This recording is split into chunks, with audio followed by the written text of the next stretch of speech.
They're all on. Okay, we can start coming in. I know people have lives and businesses and jobs, so we won't keep everybody too far.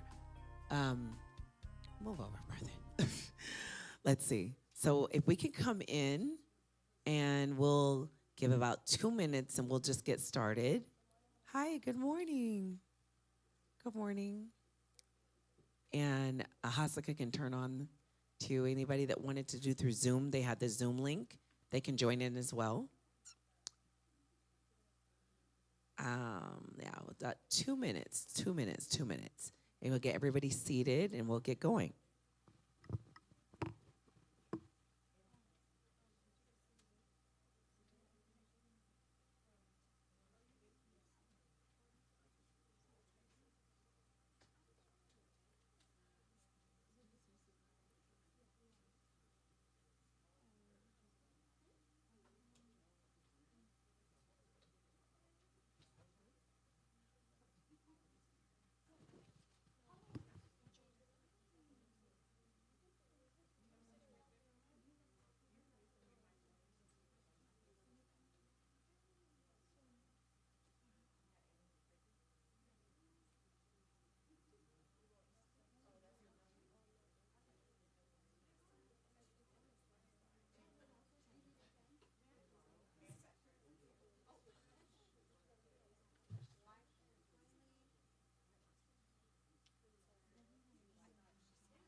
Chris. I have no. Oh, there it is. Okay, I do. We're good. We're live. Hello, everybody. I want to welcome you for being here. I am the pastor here at Spiritlife Church. We've been here we opened the doors on March 24th of 2024. It seems like a lifetime ago. And we've been impactful with the community very quickly. We got connected with the Chamber of Commerce, and we're very skillful in instituting food share and English to Spanish classes and a child care center, after school programs, trying to see the community needs and being effective in our community. I'm originally from Oregon, from Portland, Oregon. I'm a duck. I went to University of Oregon.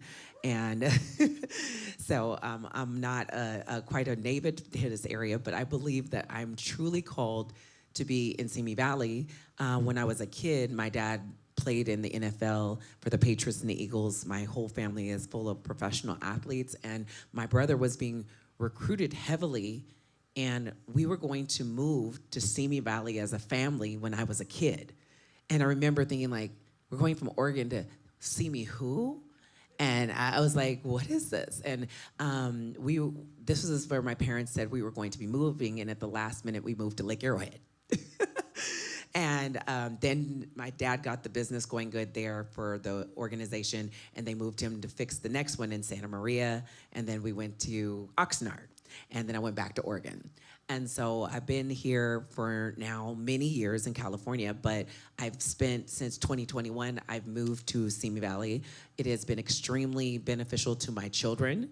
It has been extremely beneficial to my family. I've thrived here, I've grown here. We bought a couple houses here. We've been able to help people, and it's been very effective. We initially moved here for church, and then we branched off from that church and we started our own church. And since we've been here, getting this building was very creative but it was very constructive to helping our community and seeing that we had an ability to do that. I have three sons that went to school in Simi. My oldest is now my older boy. I can't even say oldest because I'm a grandma. I have I'm a whole grandma. I have kids over 30 that I birthed. So not my older kids, but one of my kids that went to school in Simi graduated, and he then went to college at Antelope Valley, and he's now married, and he goes to Moore Park, and he started businesses here. So it's been very, very good for him. My other son goes to Simi and plays football, and last year they had a very impressive year. He has 11 offers right now, and he's going into his senior year, and he led them, and he was Defensive Player of the Year, and he won the Character Award for having character of a champion, and it's been great for him. My other son goes to Royal, and so my kids are rooted in this community, is what I'm saying. And so as a parent, it's important for me to believe in my community. We've met with the Attorney General. We've met with the police department. We've met with the police department. We've met with the fire department. We've met with the Chamber of Commerce. And I've followed what everyone's been doing, and I've even thought of running for some type of office or position at some point in time just to be a part of our community. This past Saturday, I was in Denver, and we did a big conference in Denver, and we came back flying from a plane, getting off the plane flying at 6 a.m. from Denver, getting here. We had a service, but it was a very unusual service because Dallas. What did I say? Denver? Dallas. Thank you. Everybody's looking like, we were in Dallas? One of those D's. Thank you. We took almost 100 people with us, and it was very effective, and we came back, and that morning, we were so excited. It was not your average church service. It was everyone. I was in sweats, and I was holding a baby on the stage. We were singing, enjoying family, and it was fun. And the whole service, right when I was closing, shifted when this young man came into my service. And we didn't know about what happened on Friday. It was shown to my husband, and wailing from mothers began to happen in service. For any pastor, for any mother, it was the most heartbreaking moment that I can explain. Seeing a young individual crying, laying on my altar, and just looking confused and lost. As a community, this became all of our issue. I love my church because his host mom is a part of my community, Miss Brittany. She's crying. Mothers that don't know him are crying. The men are in tears, and the men surrounded him this is a live service. Thousands of people are watching, and he's at the altar, and they surrounded him, and the pain was coming out. And I loved what I saw was someone that wanted it to get out in the right way and not in the wrong way. Because people seek revenge, retaliation, there's backlash, and that was not what he was looking for. He was looking for his own inner peace and wanting to be whole. I then got involved. Afterwards, I think some of the guys took him. They went and hung out at Dave and Buster's, and he's still a kid. You go do those things. I then put a name with a face. It wasn't just a kid at the church. His name was Michael. And we became involved to find out what actually happened. You know, as a parent, there's always two sides to every story. What happened? What's going on? What led up to this?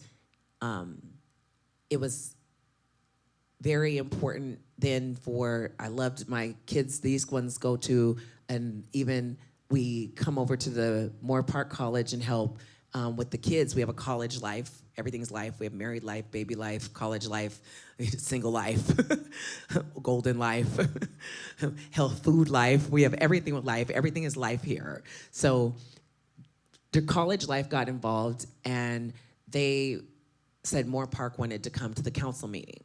And as a leader, I spoke with who's the BSU president, Giovanna, and she came, and I said as a parent, pastor, doctor, make sure you're effective and make sure that you have solution-minded and make sure that we have a goal and plan.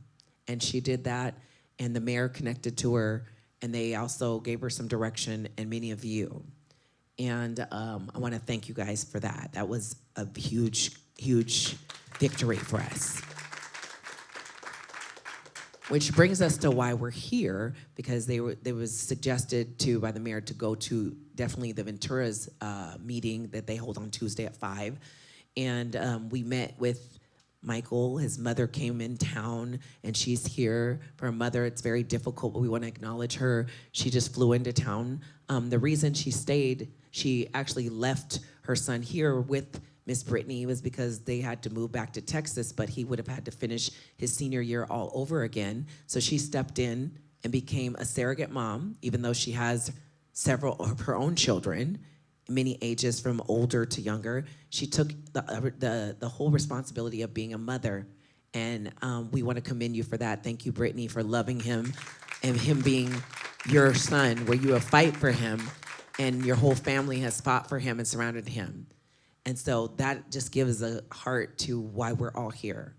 The mission of Simi Valley says to deliver excellent service to our community by providing a safe and healthy living environment, sound fiscal management, responsive community service, an atmosphere that encourages community involvement, volunteerism, a local government that is accessible, effective, accountable to its citizens.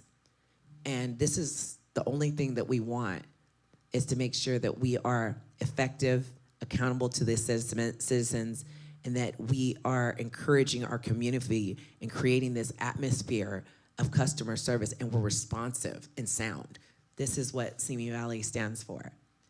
I'm gonna pass this over to Gia and let everyone else have a chance to speak, but our percentage here, which I love, is growing and changing, but it is 63.3% white, is 27% Hispanic, 10.7% Asian, 1.4 African American, but that's increased in the last year with the church involvement and drawing people to here. Because I know of several families, like 45 families that have just bought homes just within our community and they're bringing businesses here and they're moving here. So that number is changing.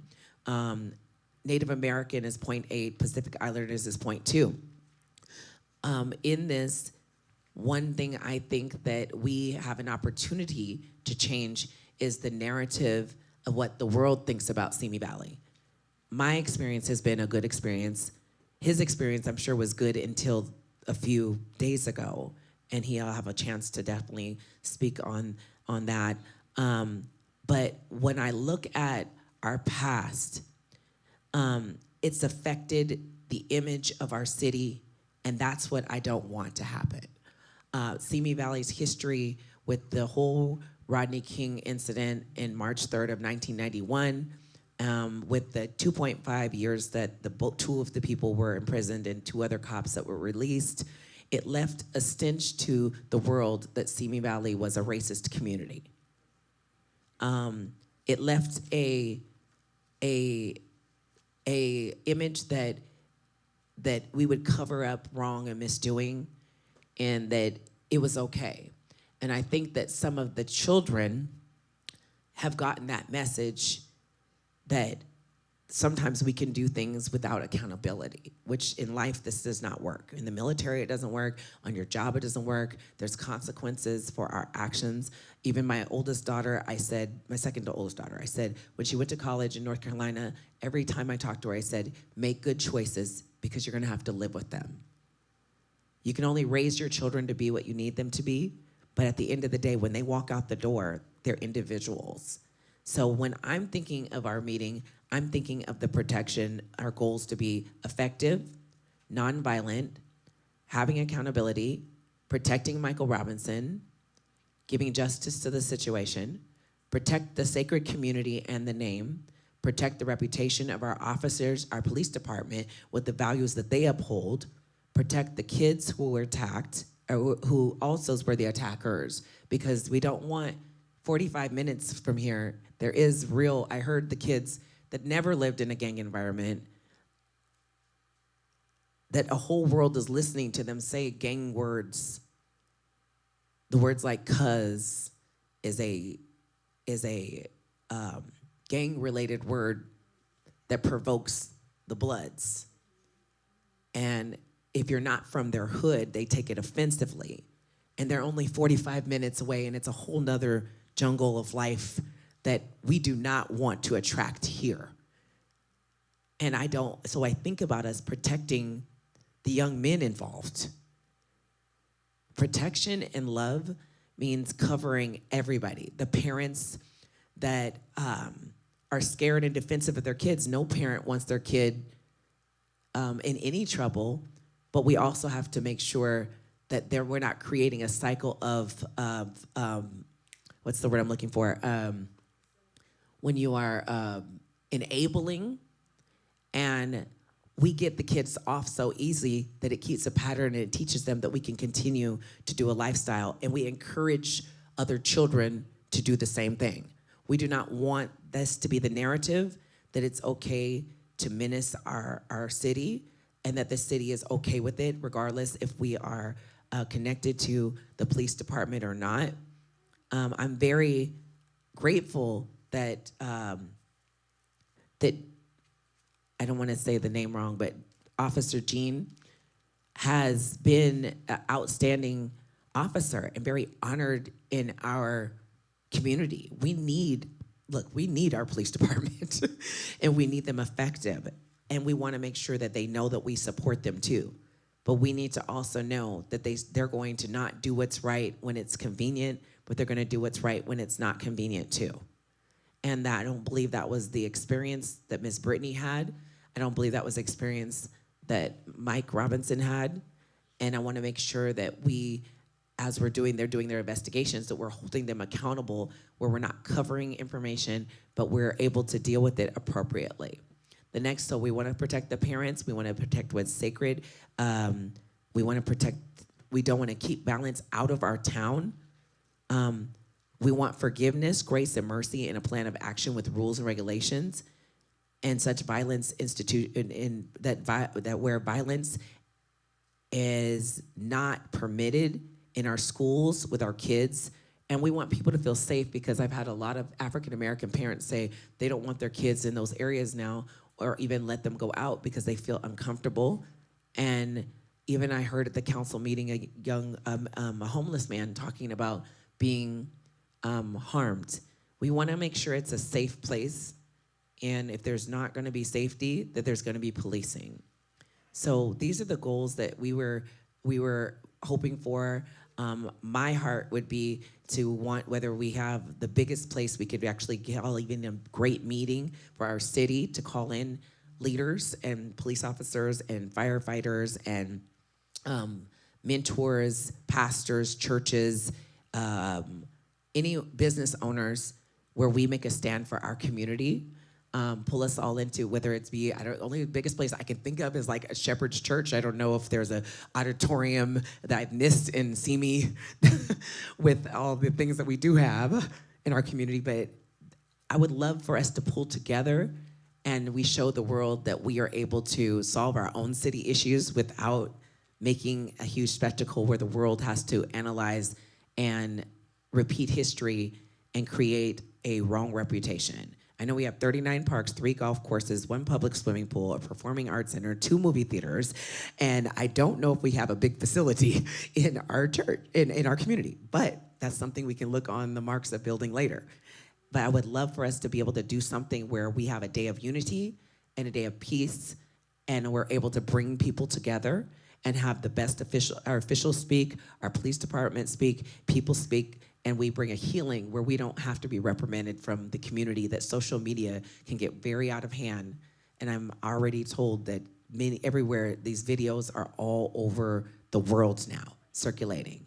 And if we could deal with our issues in-house and effectively and more speedily, expeditiously, then we can probably prevent things from getting out of hand. I'm gonna turn this over to Gia and let her speak. And then if anyone else has something to say, if Mike has something to say, we'd love to hear from you or Miss Brittany or anyone else. And we want to honor too, thank you very much for the Chamber of Commerce being here, spiritual leaders being here from the Spiritual Leader Association Church. We thank you guys for being here. We thank all the community people who are involved and decided to come. Go ahead, Miss Gia. I have this one. Okay. Hi, everyone. My name is Giovanna Pitts. I am the Black Student Union, well, 2-time Black Student Union president from Moorpark College. I'm very honored to be here and very honored to be able to speak about the event that occurred with Michael. Simi Valley proudly calls itself the best city in the world. Right, it's promised to have a safe and welcoming community where people can thrive. But on August 1st, 2025, that's not what was seen. Michael, he's 18 years old. He was chased and cornered and beaten mercilessly by a group of teenagers, and his only defense was a chair. He was hospitalized. He suffered chipped tooth, bruises, cuts, spinal injuries, and a concussion. But there were wounds that cut deep that no one could see. During the attack, hateful words filled the air. The N-word, racial slurs, meant to humiliate, degrade, and erase Michael's humanity. His attackers shouted, "We run this piece," claiming power. That night, Michael's body was broken, but so was the promise that this city is safe and just for all.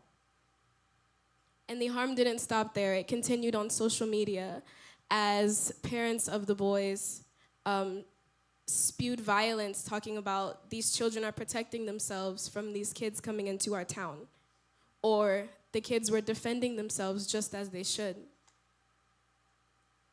These statements are not just false, but they're dangerous. It excuses hate and violence and fuels a climate of fear and division. That very night, one of the attackers, the son of the Simi Valley police officer, posted a video parading on top of a police car, flaunting his actions. And later, there were threats on Snapchat of murder. This isn't just a physical attack. This is designed to intimidate, silence, and terrorize a young man for just existing in his community. How can Michael feel safe? How can I feel safe as a Black student in Simi Valley? How can my team feel safe trying to go to school and focus and grow and pursue our careers? How can anyone feel safe when violence is justified and threats go unanswered? At the heart of any strong community are principles that guide how we treat each other. Justice, the call to action to hold every person accountable and protect the vulnerable. Mercy, the willingness to heal wounds and restore brokenness. Dignity, respect owed to every individual, no matter their race or background. Integrity, the commitment to truth and fairness, especially from positions of power. And love for your neighbor, the choice to treat others with kindness, even in disagreement. Michael needs more than words. He needs healing. He needs therapy and support to help him rebuild. This isn't charity, this is justice. We call on this city to provide these vital supports without delay. This moment isn't isolated. It's a painful continuation of history, sustained by systemic racism. We all remember the Rodney King case, when brutality and injustice sparked outrage, fear, and heartbreak. And the failure to hold those officers accountable sent a clear message that Black lives can be harmed without impunity. When we see hatred, violence, and silence, when trust in our own institutions break down, we know the system is failing us. And we can't repeat that failure. We have to confront the truth. We have to face the pain, and we have to commit to real change. And education is part of that plan as well. Our school and neighborhoods, they need anti-racism programs that can teach respect, empathy, and unity. As a Black Student Union president and activist, this isn't about division. This whole meeting is about healing. It's about demanding dignity, safety, and justice that every single person deserves. So I urge the city to publicly acknowledge the racial harm caused, honestly and without excuse. And we would like an apology. To conduct a transparent, independent investigation with regular updates so that we can see justice being served. To provide Michael Robinson with trauma-informed care and ongoing support. To invest in education and community programs that dismantle hate and build understanding. And to commit to structural reforms that ensure no one in Simi Valley lives in fear. We thank God that Michael survived that night. We really do. Simi Valley claims to be the best city in the world. It's time that we live up to these words, not just in speeches, but in action, that protect and uplift every single resident. We may not all agree on everything, but we must agree on one thing, that hate and violence have no place here. Silence is not an option. The world is watching, and so are we. Thank you.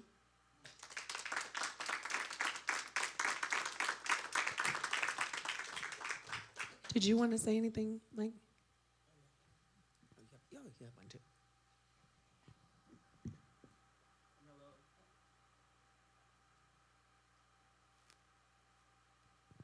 Hello, my name is Michael Robinson. I just want to start off by saying thank you guys and to everyone who's been supporting me and showing me love through this whole situation.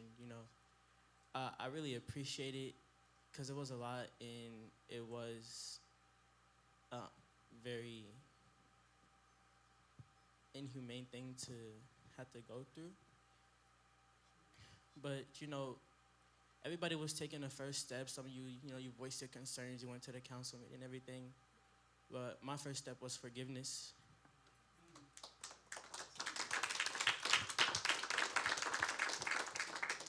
So when I'm out here in these meetings and interviews and everything, I just wanted to let it be known that I forgive those boys what they did.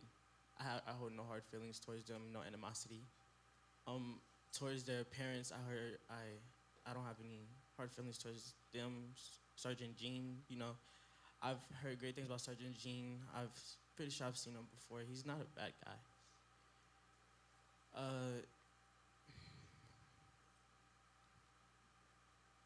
It was a lot, and I'm still processing all of it right now, so I'm not even really sure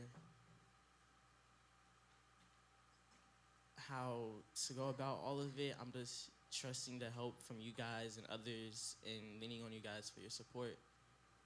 And I just want to see this. I just want to see justice, and I just want to see the law do what the law does. I want it to be peaceful. I don't want these kids to be threatened or anything. I want to see it all go down the way it's supposed to go, the way God intended it to. And yeah, I just wanted to say that.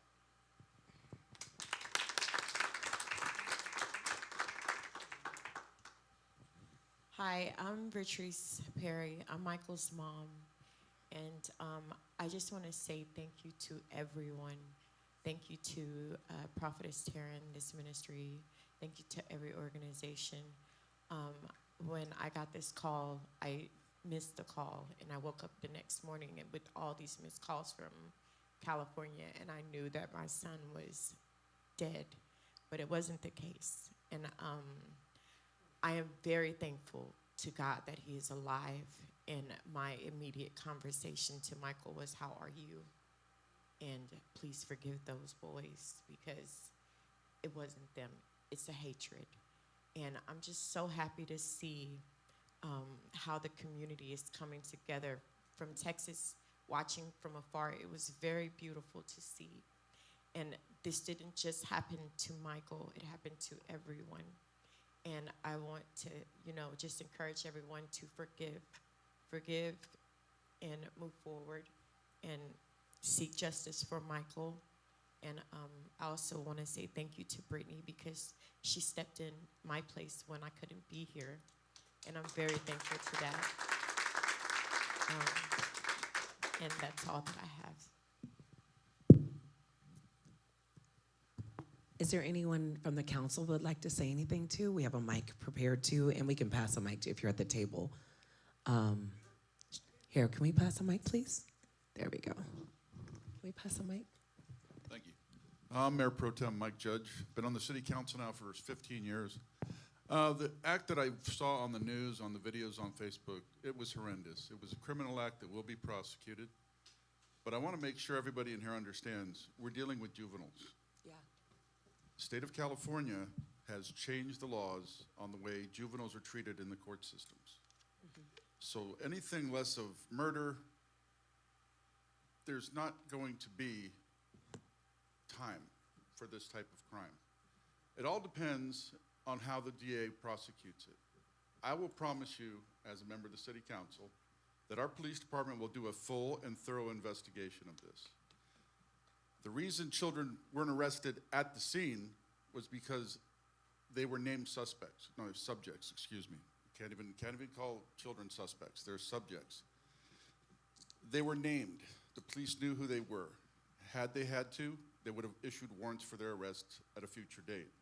But they did turn themselves in, they were processed, and they are now recorded as being subjects involved in this crime. Like I said, the investigation will be full and complete, and then the DA will determine what the prosecution will be. As far as part of my background, so you understand where I'm coming from, I'm not really just spewing stuff. I'm a 31-year retired police officer with the Police Department of Los Angeles. I've done many criminal investigations with juveniles, and used to be a crime like this, we would take them directly to Sylmar Juvenile Hall, and they would at least spend the night. That doesn't happen very much anymore, unfortunately. Now it's police officers in the field can't even talk to a juvenile without their permission and having an actual attorney or parent present when they're part of an investigation, which is fine, but those are the things we're living by right now. But there will be no slack in this investigation. It will be prosecuted, and it will be prosecuted to the fullest extent of the law. I can give you my word for that. I can give you my chief's word. If he was here, he'd say the same thing. We will make sure that happens. I'm sorry that it happened to you in our city. I'm sorry that it happened to anybody in our city. This is ridiculous. It should never happen here. We pride ourselves on being a very safe city, and I tend to see that continue. And I'm here to answer any questions you have of me, but that's what I have to say. And I do, again, I apologize for this happening in our city, and we will see it through.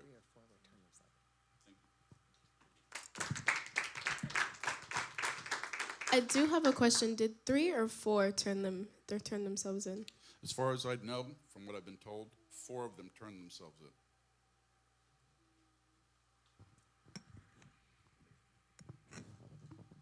So I'm Councilmember Elaine Litster. I have been serving on the City Council I'm in my 7th year. And I'm going to share, Mayor Pro Tem Judge understands the legalities, et cetera. I wanted to actually say thank you for this community being here. I attend church a block or 2 blocks south of here. I drive by this beautiful church every Sunday, and it was fun to see it develop, see it build, to see all of a sudden the parking lot full, to see the cars go down the road, that you park, you got to get here early if you want to be, at least that's been my impression. I have observed that as I'm driving up to my church, and it was a delight to see. And I want to commend you for all the good that is done here. Tamika Bridgewater, I don't see her here, but she's the one that texted me this announcement that this was going on, and often shares some of the lovely things you're doing here, including the video of the wonderful food share and food work that you did in conjunction with the fires. Wow. It was marvelous what you've done and did beyond this community to help others, and you have a giving, wonderful heart, and we see that, and thank you for being and doing that. That just speaks to your mission and what you're doing. It was wonderful. It's funny, when you know you're going to come somewhere, you don't know who's going to be here, if there'll be hundreds, if there'll be 2, you just don't know. You just know that you're invited and it's going to be a discussion. You think about it, and so I must have been dreaming about it this morning, because you program things through your mind, and I woke up and I was thinking, it was interesting. The first commandment, love God with all thy heart and mind. Second, love thy neighbor as thyself. These verses are just spinning through my head, and I appreciate Michael's comment of forgiveness and understanding that this doesn't define you, doesn't have to define the community, that the way forward is through forgiveness and love and making sure it never, ever could happen again, and that people understand each other. And that's what this is about a community of love and healing, and absolutely we'll make sure that justice is served. But I want to be sure to express that we know that this is a community that can and should love and forgive, and that loving our neighbors is greatest commandments, the top 2 commandments. It absolutely is. I want to conclude with just one other conversation I had yesterday again with a beloved teacher at Royal High School. We were having a conversation, and he was expressing to me what he's observed in terms of the escalation of just language in his school. The last 2 years, that is just things that are deemed acceptable, and just a misunderstanding among the youth about what you can and should not say. And he was even expressing, and this is a teacher who gets it, who's been there for years and observes what's going on. And so we were brainstorming ways to address even that issue. And Simi Valley has a youth council of about 25 youth outstanding from all the schools. And I know, in fact, last night, it was on my calendar, they were meeting. And so I thought, okay, I'm going to their meeting, and I'm going to share all these things we need to be doing as a youth, because you don't want to hear from adults. You want to hear from peers, how to fix things. Anyway, they they were at the National Night Out. But I spoke with their leader, and he expressed that this is going to be one of the topic, likely, that the Youth Council will be addressing and looking at this year as they go forward in deciding what's important for them to prioritize and to spend their time and efforts. And so I guess what I'm sharing is, as a council, I know that we're going to do our part, all that we can. We also know that the youth are being empowered to do all that they can to change this narrative, because it's not okay. It's just horrific. It's wrong and so going forward, we will continue that neighborhood of love and do what is right to rectify this. And I'm just very sorry, Michael. Just wanted to express that to you. And thank your sweet mother for coming from Texas to be here. Thank you. Appreciate it. And thank you for being his second mom. So thank you. Thank you so much for your heartfelt words. We want to open it up for you guys as well. And I love that you said that. I wrote on my paper, community. I want us to be a community that loves your neighbor as you love yourself. And that was our theme for what we were doing. So you're definitely in line with what we're talking about here. It's open for any of you guys too. And absolutely. Want to pass the mic?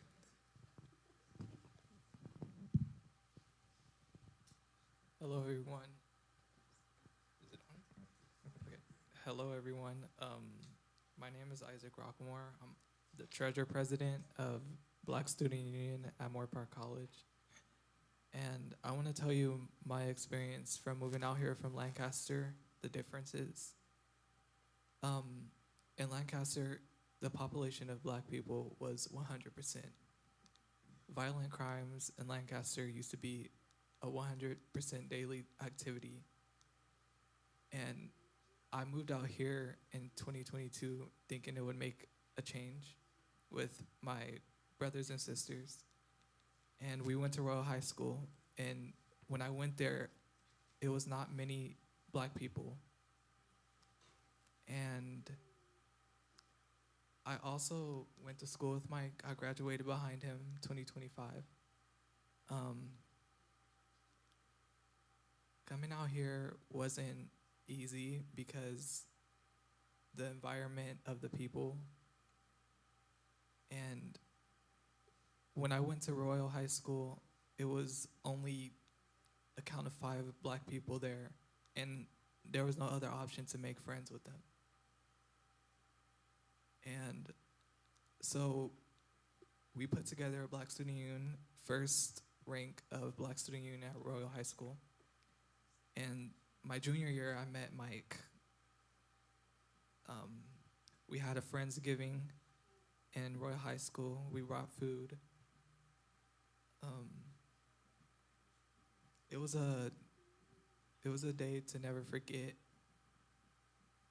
And then 2025 came around. I graduated right behind Mike. I saw him, dabbed him up, and I never thought that 2 months later it would lead to something like this. So I want to share a little bit more experience about being black in Simi Valley. Being black in Simi Valley should have a comfortable and warming welcome. And I'm not gonna lie, I did receive that from a lot of people in the town center because that's where I work. It's a lot of good people. Everyone knows who I am there. But at the same time, you have people here that lived here for 20 years that still treat people like the 1920s.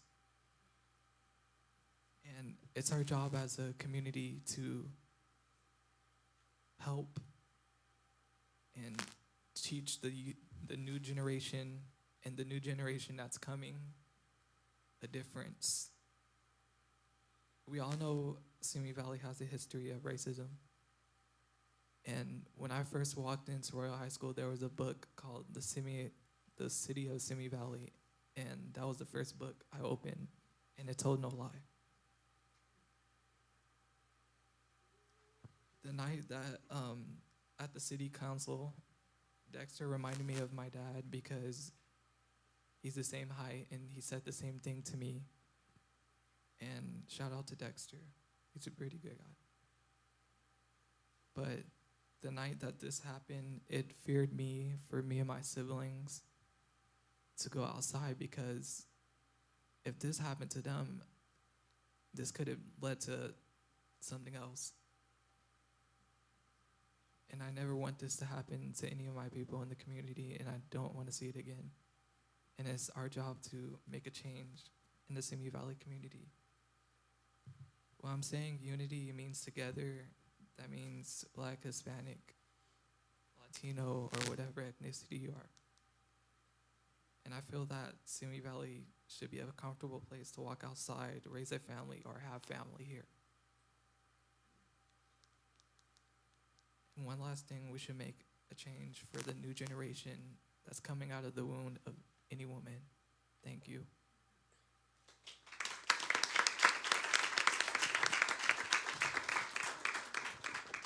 The mic is open right here. We can make sure it's turned on. Go ahead. I can just walk to the middle. Miss Brittany, did you have anything you wanted to say too? Please. Chris, if we have to move on this side, or are they catching? Okay, gotcha. Hello, my name is Brittany. I've had the joy of having Michael in my home for the past 6 months. Him and my daughter Jasmine have been really great friends for the past few years. I'm just very blessed for that relationship that they have together. I understand we want to say that these they're minors, and I know they are, not suspects right now or whatnot. But I want to tell you a little something that I've experienced with Michael that day of. So, when he had come home that day, that night, I practically had to rip that child out of that truck. He was trembling. He was shaking. His eyes were not his eyes. He was in God-living fear. So I understand we want to say they're minors, but these are minors who have no remorse for their actions. So forgive me when I'm a little upset, because I'm going to make sure that this is not shoved underneath the rug. Because when my child, I call him my child too, to see him trembling like that, I had to do a lot of repenting that night, let me tell you, a lot. And I take my relationship with God very seriously. And I take my role as a mother extremely seriously. You know, I am not of this world when it comes to my motherly duties. So I do, in fact, want justice for Michael. I am very proud of him, actually, for how he's been handling this situation. The love and forgiveness that he has shown, even inside of my home, for these people. I'm constantly checking in on him. He's probably getting so annoyed with me. I joke with him all the time, but really, I'm constantly doing mental checks with him, and it's a hard thing to process for anybody who's gone through that, especially Michael. He's here trying to make a better life for himself. He was here minding his own business, and was brutally attacked. Now, beside that, I think that there does need to be a change within the schools. There does need to be a change within how people parent. You got to check in with your children, check their phones, see how they're handling situations, because sometimes kids can be one way in front of you and a different way when you're not around. So I think it's very important that we stay invested into our children. We see how they act. What I've seen, my daughter and Michael have graduated together this year from Royal High School. The things that are allowed in that school is mind-blowing. The way that they are allowed to treat each other, the way that they're allowed to speak to one another. I mean, my daughter has witnessed, and she's actually been a part of a racism thing. She is Salvadorian, dark-complected, with a sports team on at Royal. So, which is very interesting, and they have relation. So anyway, they're allowed to talk to each other in racial slurs. They're allowed to call each other curse words and not out of each other's name.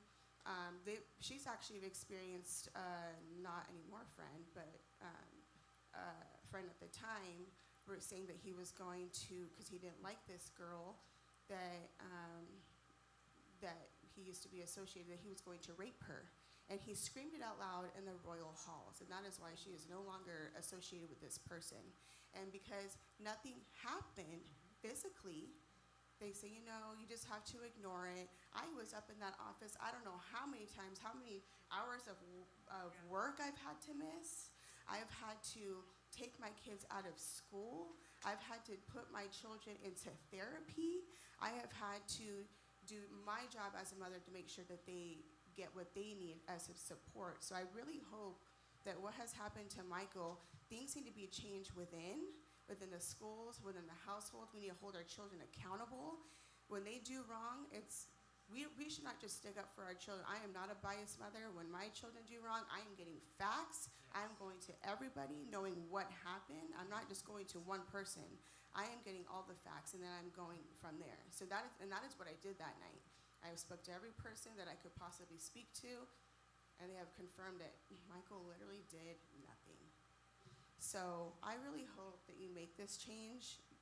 Please, we need to come together for the schools, for the high schools, because these administrators want to turn the blind eye. My daughter was harassed at school. It was just things that have happened to my daughter as well are just intolerable. So I really hope this makes a change. And as a mother, I will not back down. So best believe this will not be the last time you see of me. I will make sure justice is served for Michael. And I'm glad, I know you guys are doing some things at Royal. It's really, and I'll just say, even as a parent, I'm on my 5th meeting with them. My son has had special needs issues. And he first was very fat. He was 400 pounds. He lost over 200 pounds. And the men were grabbing him in his breast area, saying, milk, milk. I was at a physical game. He joined water polo. The coaches have allowed bullying. And most of our kids, people from here, at this church, we're all different colors. We are it was amazing. And everyone showed up to support him, but what we saw is the kids didn't want him to sit down. They were calling him names. They've called him retarded. They've called him all these names. They kicked him in the butt and was pulling his clothes and snapping his clothes. And he kept turning around. I jumped up as a mother and had to yell, stop touching my son. Get your hands off my son. The coach finally turned around. Afterwards, I had a word with the coach, and they said, all the kids do grab booty. I said, this is unacceptable. And because they didn't do anything, I went to the school, spoke to them, wrote a letter. Nobody followed up with me at all. I finally had to go to someone else. She followed up. But just this summer, because one of them is the coach's sons and the other kids, he's been attacked and like verbally, they called names, different things constantly. And I finally said, when is the next meeting? This is not okay. So we have another meeting on the 17th, but this has been permitted over and over, physically touched. 5 kids were suspended for attacking him with 10 boys in a locker room. And when his brother was there, they looked and said, your brother's a thug. Why? Because he's a black kid. You know, and my son at Simi has never had any type of word like that. So we have to bring some type of change. The rules may be that they cannot arrest, but are the rules the same for black kids? And that's the question. Are the rules the exact same? Because I don't think that in LA, I know Ventura County is a little different, and I don't think the rules are the same. They engage young kids, you know. Thank God that this is not New York, because once I saw Central Park 5, I cried for a week and was broken that they persecuted boys and they went to jail for 12 and 15 years only to find out that they knew that it was the wrong person and they just wanted a conviction. And I don't want us to be a broken system here. I want it to be safe for everyone because, you know, as your family grows, the way things are going, everyone, I mean, I have a daughter that looks white. I do. Two of my kids look white. The kids teach them, and the black kids teased her and said, you're not black. And then we have, so all of what I'm trying to say is all of our genes are mixing. You don't know who your kids are going to marry. You could have a black kid in your family, and you'll be having a grandchild this is happening to if we don't stop it. So we want to be careful because we want a safe environment, and our schools need to be safe, and I'm glad we are able to take the stories back and do something about it as a community is the hope. Go ahead. Good morning. My name is Vanria. I am a mother of 2. I'm a student, and I live in Simi Valley, the community. My daughters, however, do not go to a school in Simi Valley. They happen to go to Westlake, where just recently we had to create a police report for a girl that was genuinely on their basketball team harassing them. And guess what? Racially motivated. And in fact, instead of the coaches or anyone doing anything about it, the dad accosted myself and my daughters outside of their school. And guess what? Instead of them saying, like, you know, let's support you, let's help you, the dad somehow, because my daughters were afraid to make a report or say anything for fear of retaliatory events of being kicked off the team. They actually, when we finally said something, the coach said the dad called. The dad called ahead of time and said that his encounter with them was that when my daughters walked out of the school that day after complaining about his daughter, that they made a hand gesture towards his daughter, and that's why he accosted me. However, when I asked my daughters, do they understand what that means? My daughter said, what, they thought I stuck a middle finger up? They thought I did thumbs up? Just to show you that most of these children out here aren't children that are associated, affiliated, or understand or even know what the idea or nature of being a part of a gang is. They may know of them, but they don't understand it. They didn't even understand that their character was being attacked in a way that they were being blamed or put towards being a part of or affiliated with a gang. I don't have much time because I am leaving to go to Moore Park, but I have a couple of questions. Is your disposition leaving questions of a several nature to your counterparts? Are you walking in silence of fear so you don't speak up or speak out for the things that you see on a day-to-day basis? I would like to leave off with asking each and every one of you, listen to your hearts and your heart's posture, not just to see if it aligns with your loyalty to your own, but your heart posture to just being human. Would you stand up for any group, or would you stand for any group, regardless of race, color, creed, religion, to bring harm upon your loved ones? I challenge you to put yourself, no matter who you are, in the shoes of Mike, his mother, and all the youth that have come forward, and with honesty and sincerity, answer yourself back and ask if what happened to Mike and others happened to your children, and then process the same actionable steps as if there were your own son, daughter, sister, brother, mother, father, or next of kin.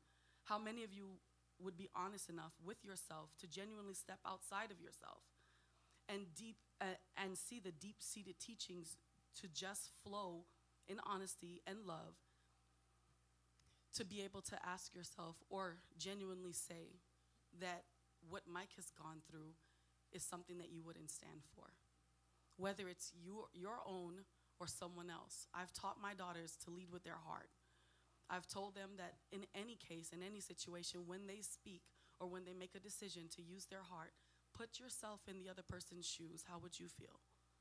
How would we feel if it was your granddaughter or your grandson? How would you handle the situation? And if whatever that case is, that's what Mike deserves. Thank you. Thank you all. And now we're going to have, for this, go ahead. Oh, yes, she had something to say real quick, please. And we'll have a quick timer just for us, because I want to make sure that we're able to get quickly through the line too. So I'll put it up on the podium. So go ahead, my dear. Please announce yourself too.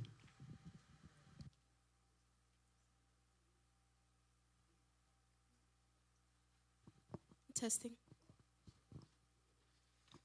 All right. Hello, everyone. My name is Sakari Davis, and I am the event coordinator of Moore Park College's Black Student Union. And I just wanted to kind of express myself and how I've been feeling, to really put stress on the situation and let you know how important and how delicate the situation is so you can handle it with care. So I grew up constantly having to prove my worth before I spoke and before I acted, sometimes before I even arrived. In predominantly white schools and neighborhoods, I learned, both directly and subtly, that I had to work twice as hard just to be seen as equal.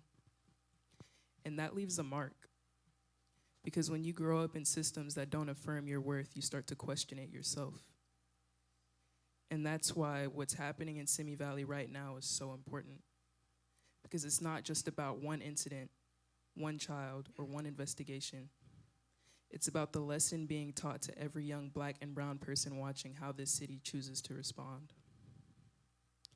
So when we hear it's still under investigation, naturally that's really triggering to us, because typically we know what that really means. Delay, deflection, and avoidance. It's not about justice. It's about how much the system can get away with while hoping the public moves on. And that's the real harm here. Not just the attack on our people, but the silence that tends to follow it. And so I would like to ask, how are reports by youth of color being taken seriously? Are they being tracked and followed up and made transparent? How are restorative practices being communicated to students and, more importantly, co-created with them? Who is evaluating the effectiveness of these programs, and what does accountability look like when the police are part of the problem? We can't pretend that this is an isolated incident. And right now, the lesson is that our safety, our pain, and our lives are negotiable. And like Giovanna said, we cannot be neutral when it comes to hate. And silence from leadership is complicity.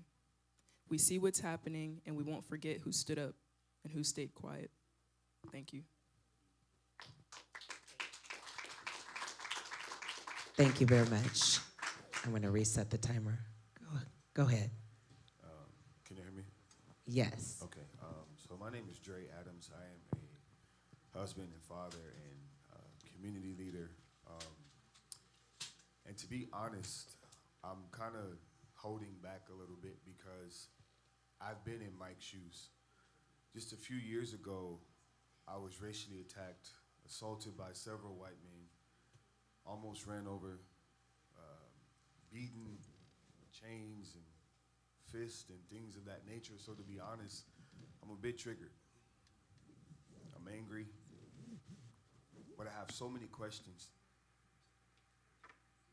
And I love what Mike said about forgiveness, because I realize how much I haven't fully healed from what happened to me, and how much I personally haven't forgave, because you posed the question, why me?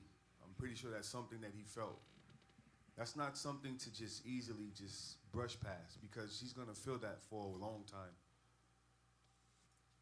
But my primary question, and I believe you kind of spoke to it a little bit, what can we do as someone, I don't live directly in Simi, but I'm here multiple times a week. And even recently, I experienced another like racial situation where my car had run out of gas, and it was like these white men just like throwing these crazy words at me because my car stopped at a, inconvenient place. And I'm like, you see I'm struggling, why won't you try to help me? And just call me names. How can we change the temperature of this city? That's what you should be writing down. To work collectively together, not even just for the youth, but for us overall.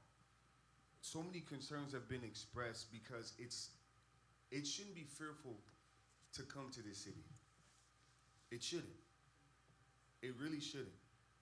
But how can we as a community be more unified and together, and really even addressing these things that, as Prophetess Taryn spoke about. I come from the area where these kids are talking about the cousin, but I come from there, 45 minutes away. So to me, it's like, that shouldn't even be the temperature here. This is the complete opposite of that.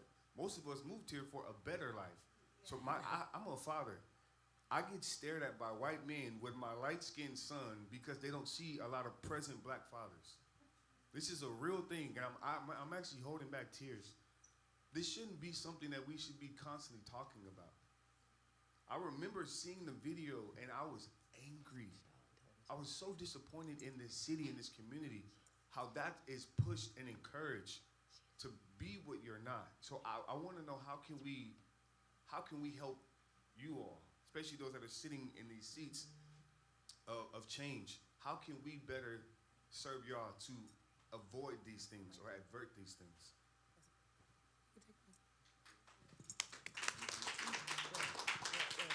Well, thank you for those words. Your example is how you change things. What you're doing, what we're doing here, we're talking, we're doing things, we're getting things done. And I heard somebody say sweeping under the rug. Again, I can't repeat this enough. This investigation is not going to be swept under the rug. As far as I know, and as far as I'm concerned, no investigation gets swept under the rug. The answer to the question that the young lady asked over here about, no, I don't think the police keep a specific record by your skin color. They keep records of crime, period. So if there's a crime committed and somebody reports the crime, it is documented. That's the way it should be, and that's the way it's always was done when I was working. So there's nothing going to be swept under the rug. But again, your example, everybody's example here today is how we make things better. That's what we do. There's going to be idiots everywhere, all the time. You can't get away from that. And we can't fix every idiot. All we can do is fix ourselves. Be the better person. Be the person you want to be. That's the best thing you can do. If I could say something quickly. In California government, we're not supposed to have more than 2 people in attendance when there's policy discussion. We have council member Joseph Ayala has arrived. He would like to come up and join. Please. I'm going to actually step out so that we don't violate that, and which is breaking my heart. Maybe watch it on television. Yes. But I'd like to invite him to come forward, and I will step out so that we are not violating that. But I just want to express my appreciation and tell you that thank you for what you're doing. This is so critical. Can someone make sure she gets the link, please, real quickly, so she can stay connected? And Desiree, can you make sure you get her card for me as well? Thank you for being here. We appreciate you, Congresswoman. Your words meant everything, and we hope to meet with you guys again soon. Thank you. Hello. We would love to hear from you. Yes. Please announce yourself so we can get familiar with you and your position and your role. Good morning, good morning. Sorry I'm late. I had let the organizers know last night. My mom is 85. She lives with me, and she had her doctor's appointment today, but I came right afterwards. What I would say is, so I've been on the city council since February. Joseph Ayala, A-Y-A-L-A. And I don't often talk about my past, where I came from, et cetera, because I don't want people to think I have an agenda, because I don't, right? I'm here for everybody. But I grew up the 13th of 16 kids, south side of Oxnard, right? So the stories that you have are not just stories to me, they are lived experiences for me, right? I lived that. And again, most people don't even know this, because I don't want that to define who I am when I'm up sitting making decisions, because people will immediately say, we know what he's gonna do. So for me, when I hear your stories, right, again, they are relatable because I've seen it. And now I'm in a position here where it's an interesting one, because I know that people are looking at me. I see it, right? I can feel it. And I need to make decisions that are representative, right, of everyone. I have to listen to everyone's perspective, which is, I hope, is what you see when you see me there, is I'm trying to be fair and judicious and make sure that the process rolls the way it needs to roll. As Mayor Pro Tem said, there's no hiding, right? Everything's out in the open. And we're going to support each other in that as a council, to say that, you know, we're going to make sure that everything is transparent and that it follows the process it's supposed to follow. And that's the commitment that you have from us. Not only that commitment, but also a commitment that we're here. Not just today, right, but other invites that you do. The last thing I'll say is that, you know, I have a full-time job. I have a part-time job with the city council. I have another part-time job where I teach part-time at Cal State Northridge. I'm going into my 11th year. So I love working with student organizations. So I want to say thank you for organizing it, because I work with you guys every day, and I'm always proud of the work that that college students do, right, and the leadership that you guys show. So thank you for that.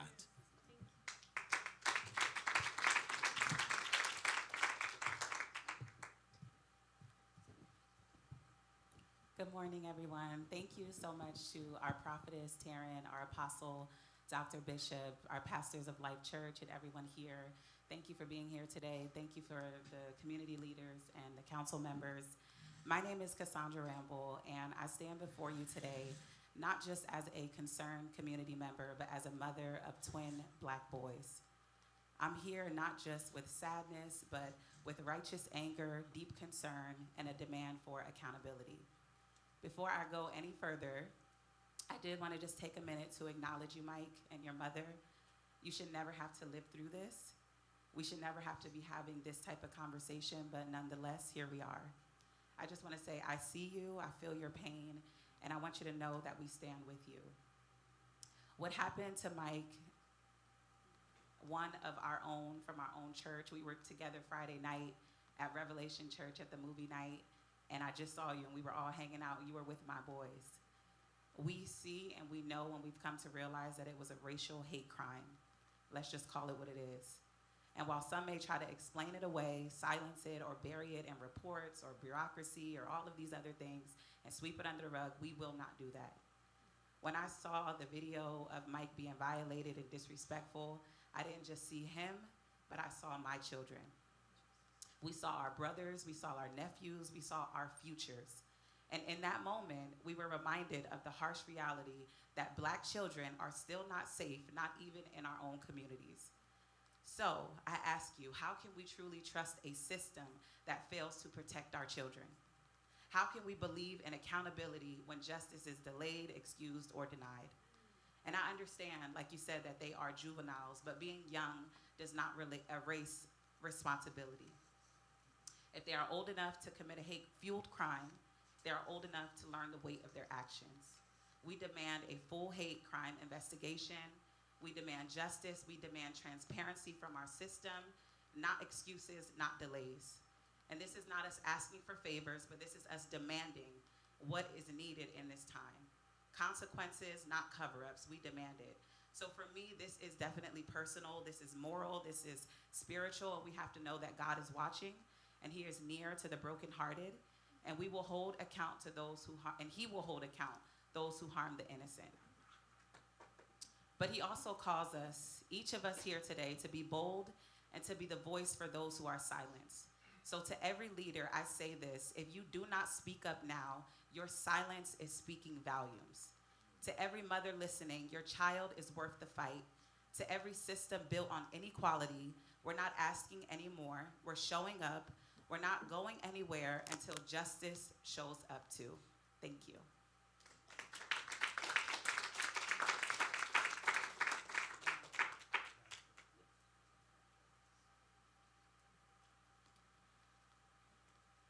I am so proud to be a part of this church. I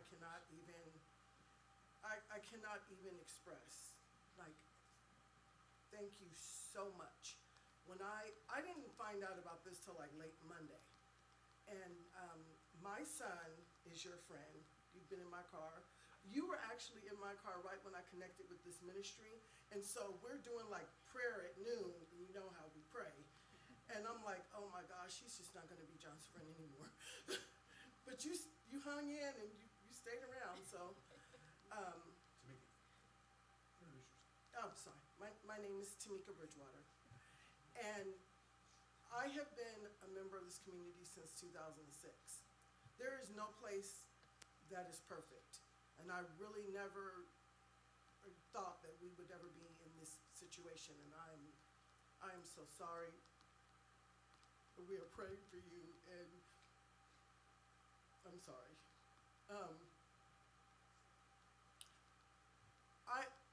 I have not had all of the horrible experiences. They told me when I was moving to Simi Valley that the Klan was gonna get me, and so on and so forth, and that didn't happen. So the fact that young kids are having this dreadful experience is really sad. I've never been, my kids walk around, they're out doing things with their friends, they play sports and all of that, and they really haven't had major problems. Truthfully, some of the problems we had were not from white people. But I had a situation where I was, I'll say, verbally attacked racially, and it got to the mayor at the time, and they were looking at the street cams trying to find out who it was. And this wasn't that many years ago. So we've got to figure out, this is a spiritual problem, but we've got to figure out how people can be reached, because we can't, there's only so much legislating you can do. There's the problem with people's hearts. And that's what we've got to fix, is the problem with people's hearts. Because we're not doing this again. This is unacceptable. Thank you, guys. I do want to iterate, we're trying to give everyone 2 minutes. So thank you. Amen. My name is Paul Bishop Jr. I'm the junior pastor here at this church. I just graduated from Simi Valley High School in 2023. I just finished my sophomore year at Moore Park College, where I played on the basketball team. And when I came here from Long Beach, I definitely experienced verbal and also physical, sexual, all types of racist interactions when I first came here. I remember people trying to pull my hair, touch my hair. I remember people telling me that I look like a thug because I wore chains and earrings. I've experienced it all. And right now, what I want to shed light on is the person. We have to understand that when this incident happened, they were under the understanding that it wasn't going to be brought to this attention. They did it expecting to get away with it. And I want to shed light on the person who it wasn't recorded, the person who nobody knew about it, the person who was by himself, the black kid who was by himself and experienced this, and nobody stood by his side and standed by him and said something about it. This happens every day. This happens every day. And what about the innocent people who are experiencing this and they don't know what to do? They didn't know him. They didn't know him. They didn't know his name. And luckily, we caught it on camera. So I'm just asking for a call to action as a community to, as parents in the homes, students, teachers. This is an urgent situation where we need to make a shift for the families that we are growing. I just got married, and now I'm rethinking building a family here. You know, what if this keeps on happening? Yes, it happened 20 years ago with Rodney King, but it's still happening today. Will it continue to happen? That's all I have. Michelle, did you want to go? We're going to let Michelle go really quick. Sure. Thank you. I just wanted to say my name is Michelle. I grew up in Simi Valley, and this is a city that I love, a city that is home, a city that I grew up. I attended school, and I've been here for years. In fact, I wasn't alive in the Rodney King incident, which happened in Los Angeles, actually, and was tried in Simi Valley. That happened over 34 years ago before I was alive.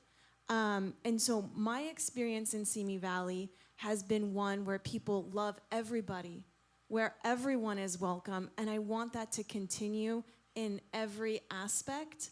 I believe that the call of having a community day where everyone in all ethnicities, whether they're white, black, Hispanic, Asian, or even American Indian or any other ethnicity, that they would feel welcome in Simi Valley, that they would feel able to feel safe. And also, what I want to say is this is not permitted here. And it is not something that that we are tolerating or allowing in any way. And anyone who doesn't feel safe should have the opportunity to know that they're in a spot that is the jewel of LA, and it's a beloved city that we are all striving for to make better in every way. And I do honor our Mayor Pro Tem, Mike Judge, for being here and for listening to all the concerns. And I honor our City Council member Joseph, and I know our City Council member Elaine stepped out previously, as well as the call to actions that we have made. As this is a city that we all love and we're all striving to make better, I'm excited to be part of this solution, to have every ethnicity and every race come together, united as one, and that message of forgiveness and reconciliation, and wherever there's been racial issues, to have racial reconciliation be just as poignant and just as effective is basically what I would advocate for. Thank you. Hello, my name is Anthony Thompson, and I'm a coach, so I will respect your 2 minutes. I'll make sure I can talk forever. But first of all, I'll say, Michael, thanks for your strength, man, and your passion and your compassion, and your willingness to forgive these guys. It's okay to forgive them, but we can't forget what happened. That's very, very important. And as a chief of staff at Simi Valley High School football, all 3 layers and levels report to me. So after this incident on Monday, when we had our team meeting, we got everybody together and tried to explain to them what led up to this. And I think a big problem that we had with this is that we allowed the N-word to be in our vernacular. I've seen so many times at 707 tournaments where there'll be a white receiver and a white cornerback, and they'll go make a touchdown, and the receiver say, "I got you, N-word," you know, that kind of stuff. We just have to stop it. I don't care if it's a soft A, hard E, it doesn't matter. We shouldn't be saying those things. We can't justify that in any way. The other thing is that one thing we teach at Simi High is that you stand up for what's right even if you stand alone. And many times these guys, they have to come in packs. They're predators because one-on-one they wouldn't have done it. They wouldn't have done it to other kids in this community. And I know a couple families with boys here, the black boys just like you, Michael, they would dare reach out to them and do that kind of stuff because they know they'll get what they got coming to them. So predators do like that. They prey on people that don't have that wolf pack behind them like you didn't at that night, right? So they come together as teams and they make those things happen. So another big difference in those kids is that it's a big difference in our community for everyone, that it's a difference in growing up and being raised. Those boys weren't raised. They just grew up, and they don't know how to create that structure to be where they need to be. So that's something that we need to understand. And also, the definition of insanity is doing the same thing over and over and expecting different results. If we don't change this city right now, we set up, and this is a jump-off point for us right now. If we don't change this narrative about our city, we're gonna keep going into the same thing again. And my mother always taught me that you have to be the change that you wanna see. And because of that, as me being a leader in this community, Mike would reach out to me anytime and we'll bring this whole coalition together. All right, thank you.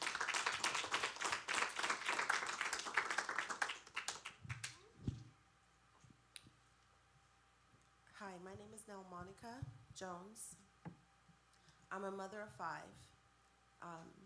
Racially, this whole situation that happened was very saddening. Michael and my daughter have been dating for a few years, and I was a parent that had to really take a look at this situation from 2 different aspects, because I love Michael.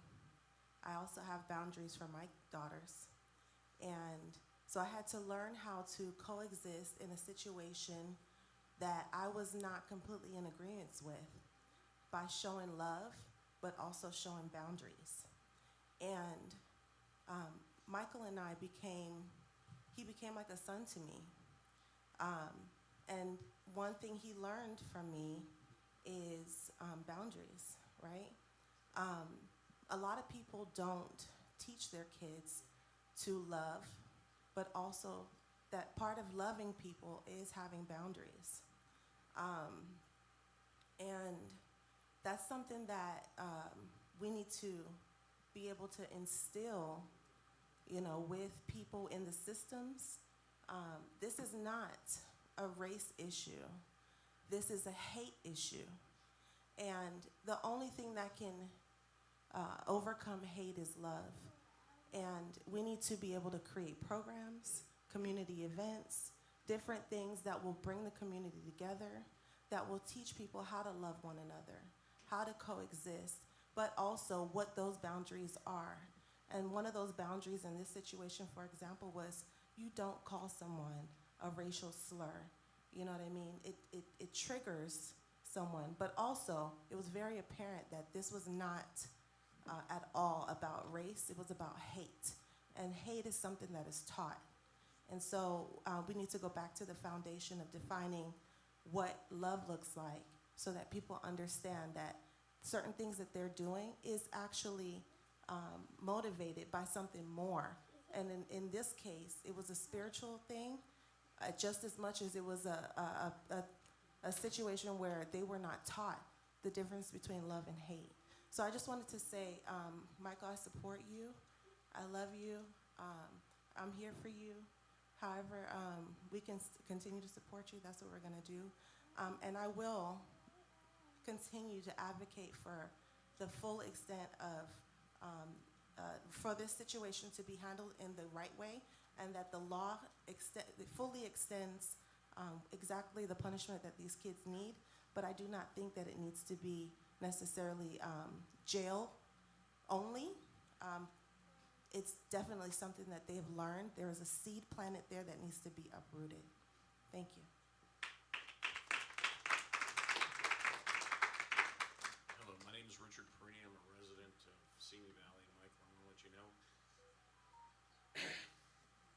I'm sorry.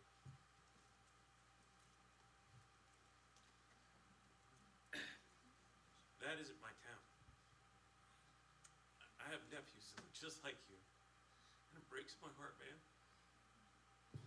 And I know I'm going to get more shit for crying, because I got a lot of it last time at the city council meeting. I don't care.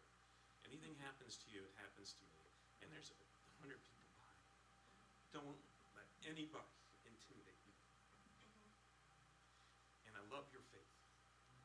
As a Christian man myself, you're a leader right now. And this mess, this noise that you're going to hear, I hope it doesn't affect you in a negative way. Keep your faith. Keep forgiving. Be the man that you are.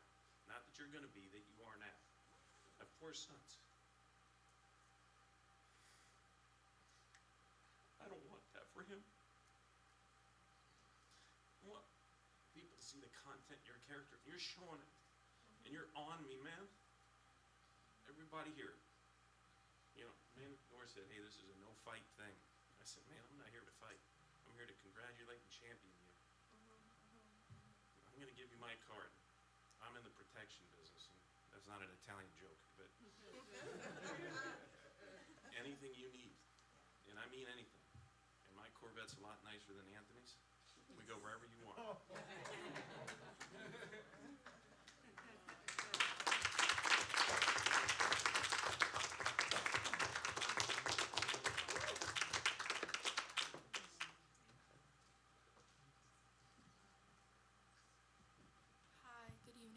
Charlie. I'm 14 years old. I go to Westlake, but I live in Simi. I personally think what happened to Mike is very unacceptable, but things like this happen every day. Like, for me, even at school at Westlake, I thought this wouldn't happen because Simi, I heard it happen, but here in Westlake, it's almost like every day I'm getting called the N-word because I'm black, or because I look different, they call me a monkey, or they're like making noises at me because I'm black, or they say I'm ugly because I'm black. But personally, I think Mike, like, I've never seen him interact with a gang. He's always sweet, he's always praying for people. I don't think he deserved that at all. And I think us as a community just standing together, this is like really powerful to show that that he's not deserving of this. Like, nobody deserves what happened to him. Personally, I know the boy who recorded it, and I also know the boy who fought with him. And I know he's not a good person. Personally, this has happened multiple times to multiple black men like Mike. I've seen this boy go jump people or like fight people, but then call his dad because he's a cop and say that, oh, dad, come pick me up, and he's not gotten in trouble for this yet. But I think us as a community just showing how much we care for Mike is so much more powerful, and showing that boy that he can't just get away with whatever he wants. So I think we need to continue to do things like this as well and just fight for Mike. That's it.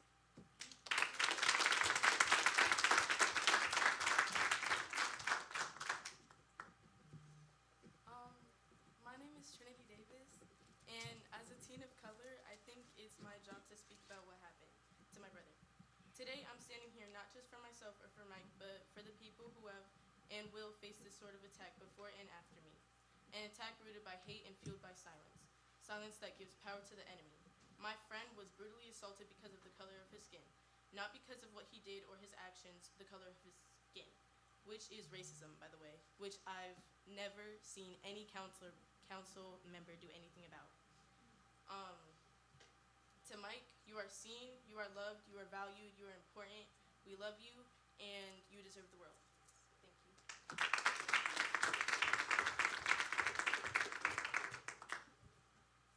I wasn't going to speak at first because I spoke at the city council meeting. I don't know if you remember me. But my name is Raina. I remember you guys were there. And let me just say for everybody who wasn't there the other night, who's watching right now, that Mike lived with me for some time, and I've lived in the same building as Mike and his family, his beautiful mother here. So I've known him for like about 4 years now since I've been in Simi Valley. We've literally lived life together. My husband has been, come up here, babe, where you at? My husband has been literally like a father figure to Mike. Whenever Mike is having a hard time, we are there. He comes to our house. So I can securely say that I'm family to Mike. So when we saw this, again, for everyone who didn't see what I said the other night, Mike is not a gang member. Mike has been very polite, helpful. I trust him with my own children. He did not know these boys, so let's just make that very clear. And that's disturbing that the narrative has been twisted to say this was a prior altercation. He raps for Jesus, which I'm very proud of, amen. Because I've watched him evolve. I've literally watched him change his life and follow God. And I've had conversations with you, Mike, and you know, I've talked to you, and you've been ahead of me saying, oh, Miss Rain, I already stopped doing that. And you did. And you came to me committed to your music and committed to doing things right. So I just want to honor you first because I know you've come a long way from where you moved from Texas. It's not easy. As a girl, let me now flip it, who was a gang member, who got saved in jail at 16, watching these kids talk crazy and reckless, number one, showed me that this has been going on because they're so comfortable, right? Yeah. Like what Dre was saying with the gang culture, right? So what that leads me to ask you today is, why wasn't the other situation with the young boy who had life-threatening issues beaten up by these same kids, why wasn't that taken care of? Because the mother of that boy has told us that nothing happened to them. Do you know who I'm talking about? The young boy? Okay, there was a young boy.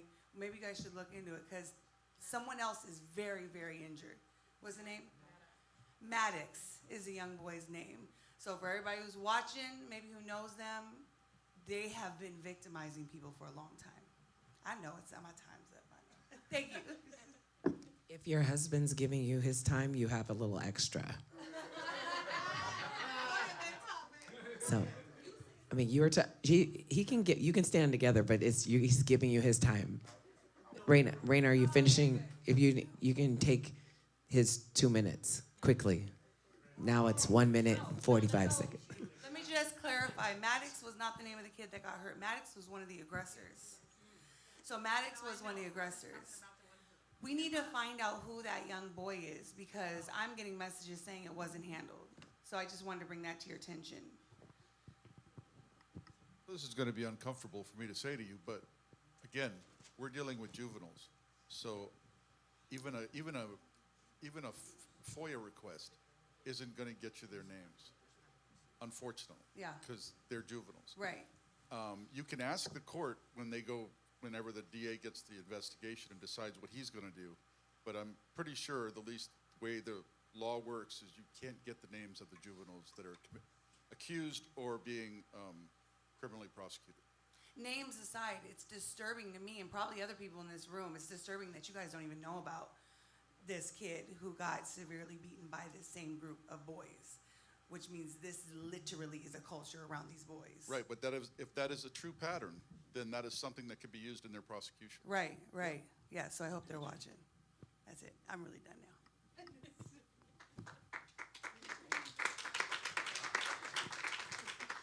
So can you clarify the rule real quickly? I'm so sorry.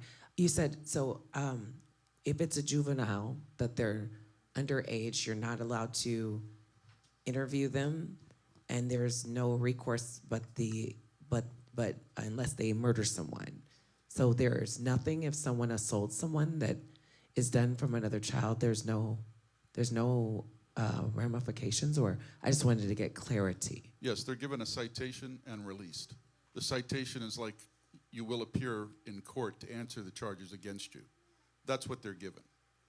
unless it is a high-grade felony, the children, and they have parents available, if the parents are there, somebody that could be released to, they're usually not kept anymore. Usually. It depends on the severity of the crime and the actions of if there's parents available or guardians. I know my brother who used to, I think, not even used to, still is a probation officer in a Kilpatrick camp. I don't know if they still have the camps the same, because some of them have gotten rid of a lot of like youth camps and different things.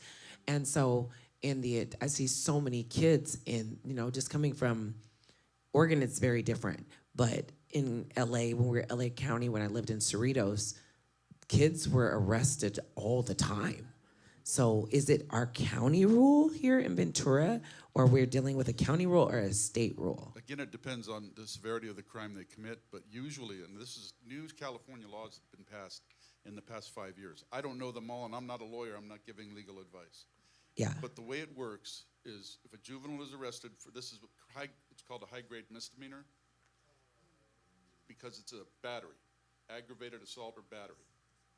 That's what was on the videotape that I saw. And again, I don't know the specific charges our police department's working on. Their investigation is ongoing. Right. And they will be reporting out when they complete the investigation. The best thing we can do is tell you what the people are being charged with. Yeah. And then it'll be up to the DA on what he either adds to the charges or does with the charges we give him.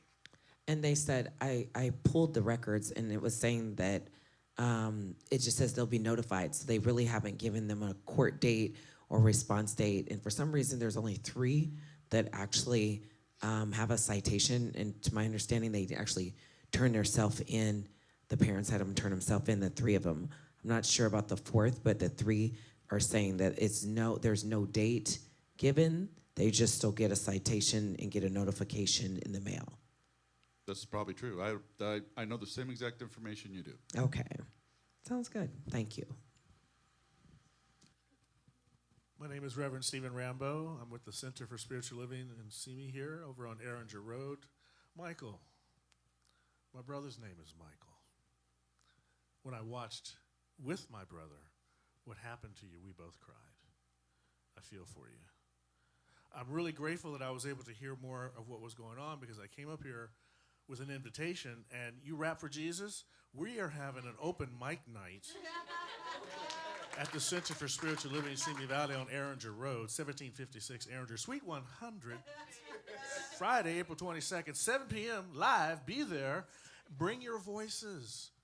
We all know the story of the Good Samaritan. We usually have this open mic, just open mic, but I'm going to dedicate this open mic night to stories of the Good Samaritan.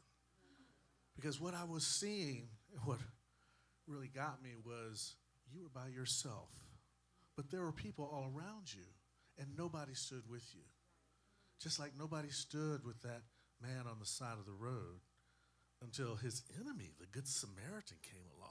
If we can hear more of those stories, perhaps we can move into space. Once you hear the story and get to know people, I don't know why you put a timer in front of a minister, but anyway, once you know the story of people, it's really hard to other them. They become one another, not another. So I invite people to come out that, participate in the open mic night. We have 177 chairs and standing room and another room that with overflow. So come and participate and be a part of beginning to hear the stories of each other, so that we are no longer others. We are simply family. Okay? And bless you, my brother. You're doing good work, my man. Good work.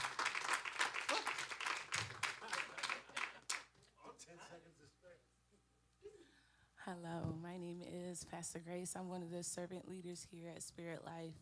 And I just wanted to say, as a mother of 3 children, one being a son, you have handled this situation with so much maturity and love. I'm proud. As a mother, I am very proud of how you are handling this situation. And I do my best to raise my children up the same way, to basically turn the other cheek and to just give them Jesus, So, but the other thing that I wanted to say was, I keep hearing behavior. When you look at a person's behavior, it tells on them, okay? So when you're doing your investigations, maybe we should reach out to those same people that has been taken apart by those same people to get the correct justice. I understand that they're minors, but their behavior is telling us a different story, okay? So with that, I want to say I love you, I love your mother, I love everything about you, and you're doing an awesome job representing him, okay? Amen. Can I speak? Can I speak really quick? Good morning to everybody. Thank you very much for joining us, Mayor Pro Tem, Councilmember Ayala. I want to give thanks to our Prophetess and Dr. Taryn Tarver Bishop and Apostle Paul Bishop and Gigi Giovanna for gathering and bringing us together as a community. I want to thank all of you for your time, and I respect you all for it. Want to also mention those that are watching online, esteemed leaders, council members, mayor, if you're watching. It's sad what happened. When I found out on Sunday, I could not contain my tears, and I had to hug him immediately when he came up to the altar. I want to touch on some facts because we know already what happened, and we know what's happening, and there's an investigation, and it's a process. I grew up in Fillmore, California. My name is Reyes Gamino, and like Councilmember Joseph Ayala, I don't want to capture my past, but I know how the system works, and the county and the police departments work differently. They are able to prosecute, and great bodily injury, assault, battery is a felony, and these children need to be prosecuted.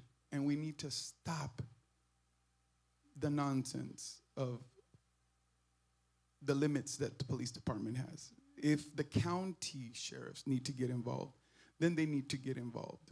I know that there's jurisdiction laws, but we know, growing up in Ventura County, we know that the county can get involved immediately and they can step in. So I want the council members to reach out to the district attorney's office to handle it. I want to touch on some facts because we've heard the complaints and we already know what happened.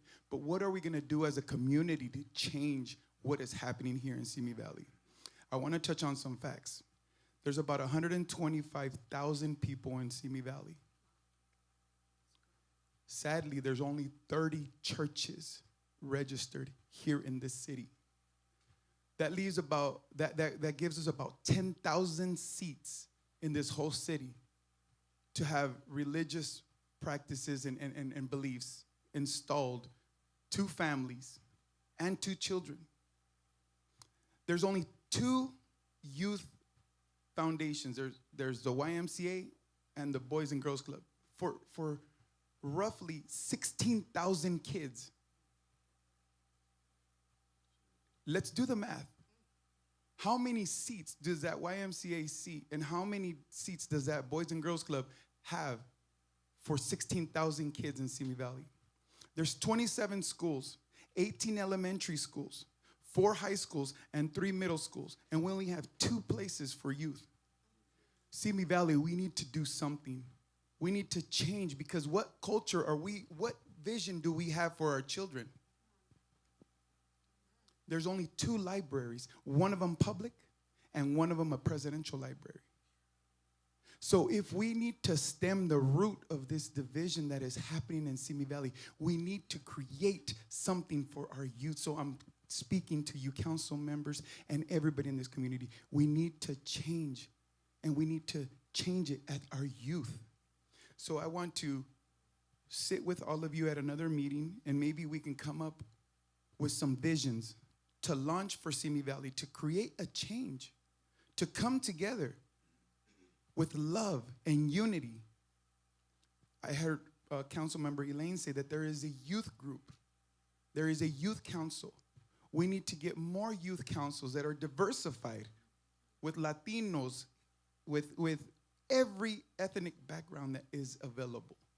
I come from Fillmore, California, where it is dominantly white and Mexican, Hispanic. But then I moved to Kern County, where it's diversified. It's a little bit of everything. And we were able to come together as a community and come together and launch youth-led foundations. There's Teen Challenge. I don't even know if there's a Teen Challenge here. But we need to get a community action program that will come together and bring everybody together. This isn't about religion. It's about coming together as a unit, as a body for our children. Because that's where this hate, that's where this anger is being rooted. It's being rooted from the households. So if the household, and we know what's happening with our economy. We live in an economy and in a society where dominantly both parents have to go to work. So they don't have that time to invest into their children, to morally raise them correctly. But as a community, we can provide centers for our children where we can come together and love, where we can have, you got 2 movie theaters. But we need to come up with something. We need to have unity, in a unity week in our schools. We need to have community tables for youth. We need to have a love or hate student leadership council at our schools. We need to get the parents involved and even have a community night. We have, Mr. John, thank you for showing up. We have Simi Valley Festival nights.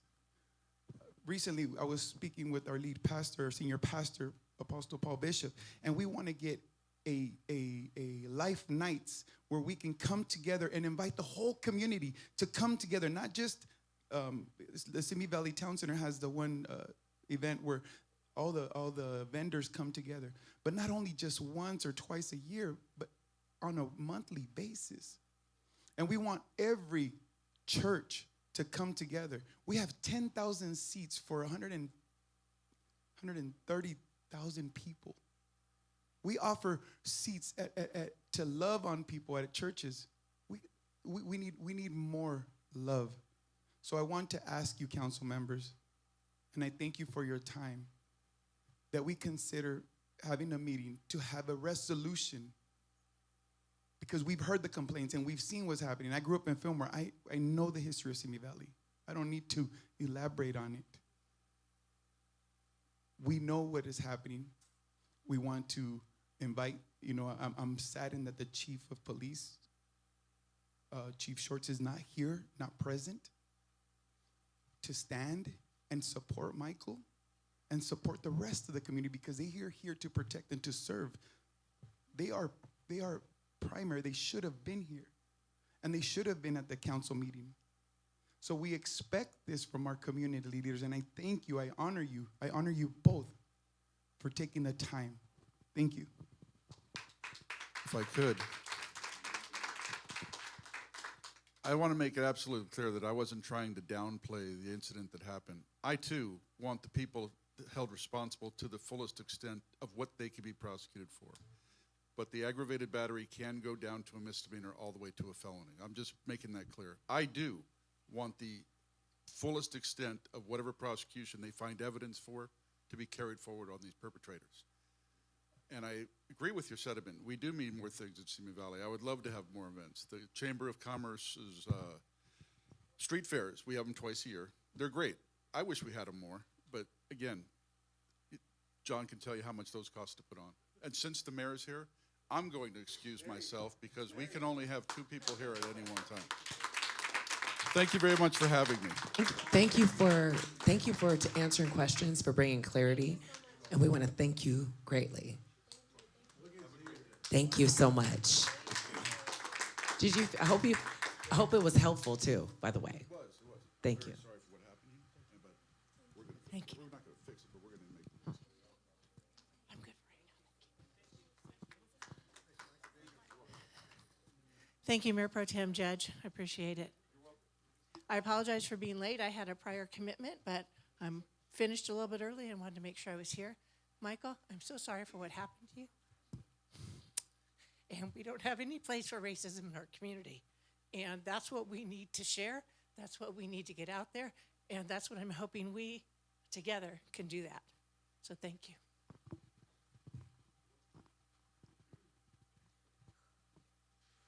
Thank you so much for being here. We want to thank the mayor for being here, you guys. We appreciate and thank you for conducting the meeting. I know it was very difficult. Emotions were high, keeping order, but all of your responses that night, people were watching. It was highly watched online. Keeping order, and your comments were heard and they were welcomed, which has brought about the meeting today. Hi, my name is Jamie Sanchez. My son is Jared, who is really close with Mike. Oh, I'm sorry, I'm short. I wasn't really planning on speaking, or I didn't know I could. Can you hear me? Hello? Okay, sorry. Let me clear my voice real quick. Oh, I can? Can I do that? Much better, thank you. I actually didn't know I was going to speak today, but I just want to express how deeply, as a mother, as a service member, I served my country. I've had my own mistakes in my past, but that does not define who I am as a person. The color of our skin, where we come from, where are you from? None of that matters at the end of the day. We are all here making our lives work and doing what we can as people living here. We have no choice but to be here on earth right now. And as I've seen children come with entitled attitudes of where they come from, who they know, just financial issue, anything, I always make sure that my children know it doesn't matter who you are, who your friends are, we all are equal right here, right now. This isn't just a county thing, this isn't just a race thing, as we've all said, this is about making our younger generation know that right is right, wrong is wrong.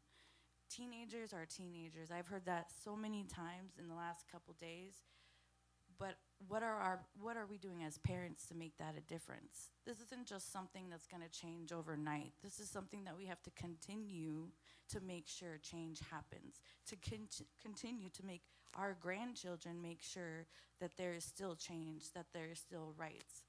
I see my time's up, but thank you for your time, and this is just great with all the community outreach everywhere. Just appreciate everybody who has had Mike's back in all of this. Thank you.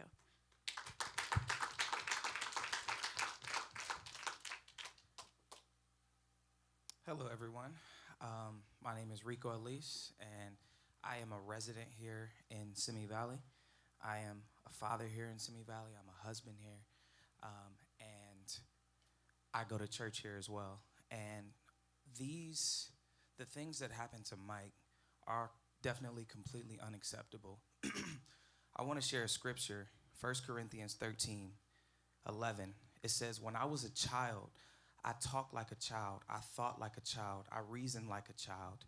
But now that I've become a man, I'm done with childish ways, and I've put them aside." So the reality of the situation is we're dealing with teenagers. And as a father, I understand that sometimes you have to tell a child to make up your bed like 1,000,000 times. Like every day of the year, for many years, you have to tell your child to do certain things because it's our responsibility as parents to train them. But at some point in time, it clicks for the child, and now you no longer have to speak to them. It's now embedded in them. So I believe that one of the many solutions that we can add to this list is not just jail time alone. Those things can be beneficial, but I would like to avoid our children in Simi Valley just becoming a number. right? I think that we need like big brother programs, right?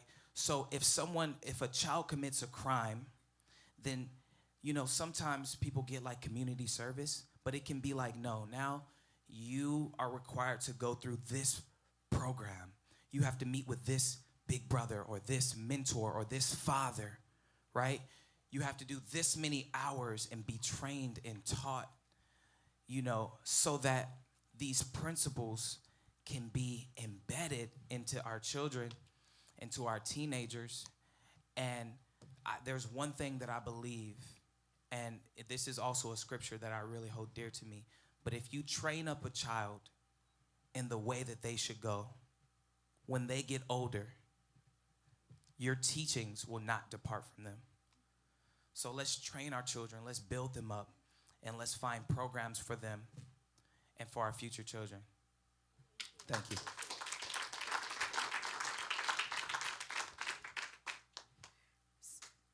Sorry, one more thing for me to say, because I forgot to actually bring this up, just because I was in the moment of speaking earlier. But one of the things I'm really hoping to change in the Simi Valley Police Department is how they interact with the public when they are calling for help.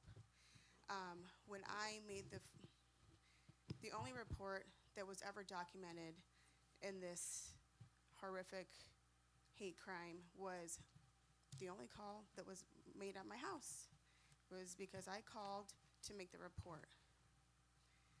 There was no prior report, not even at the event of the incident, at the place of the incident. Nothing was documented, which I find very disheartening because, in fact, someone was very badly hurt. They did go ahead and talk to somebody who was also assaulted. So a couple things. When I had called for help for Michael, an officer was, called to my house, and when we were doing a report, he was very dismissed, to be quite honest with you. They acted like they had somewhere else to be.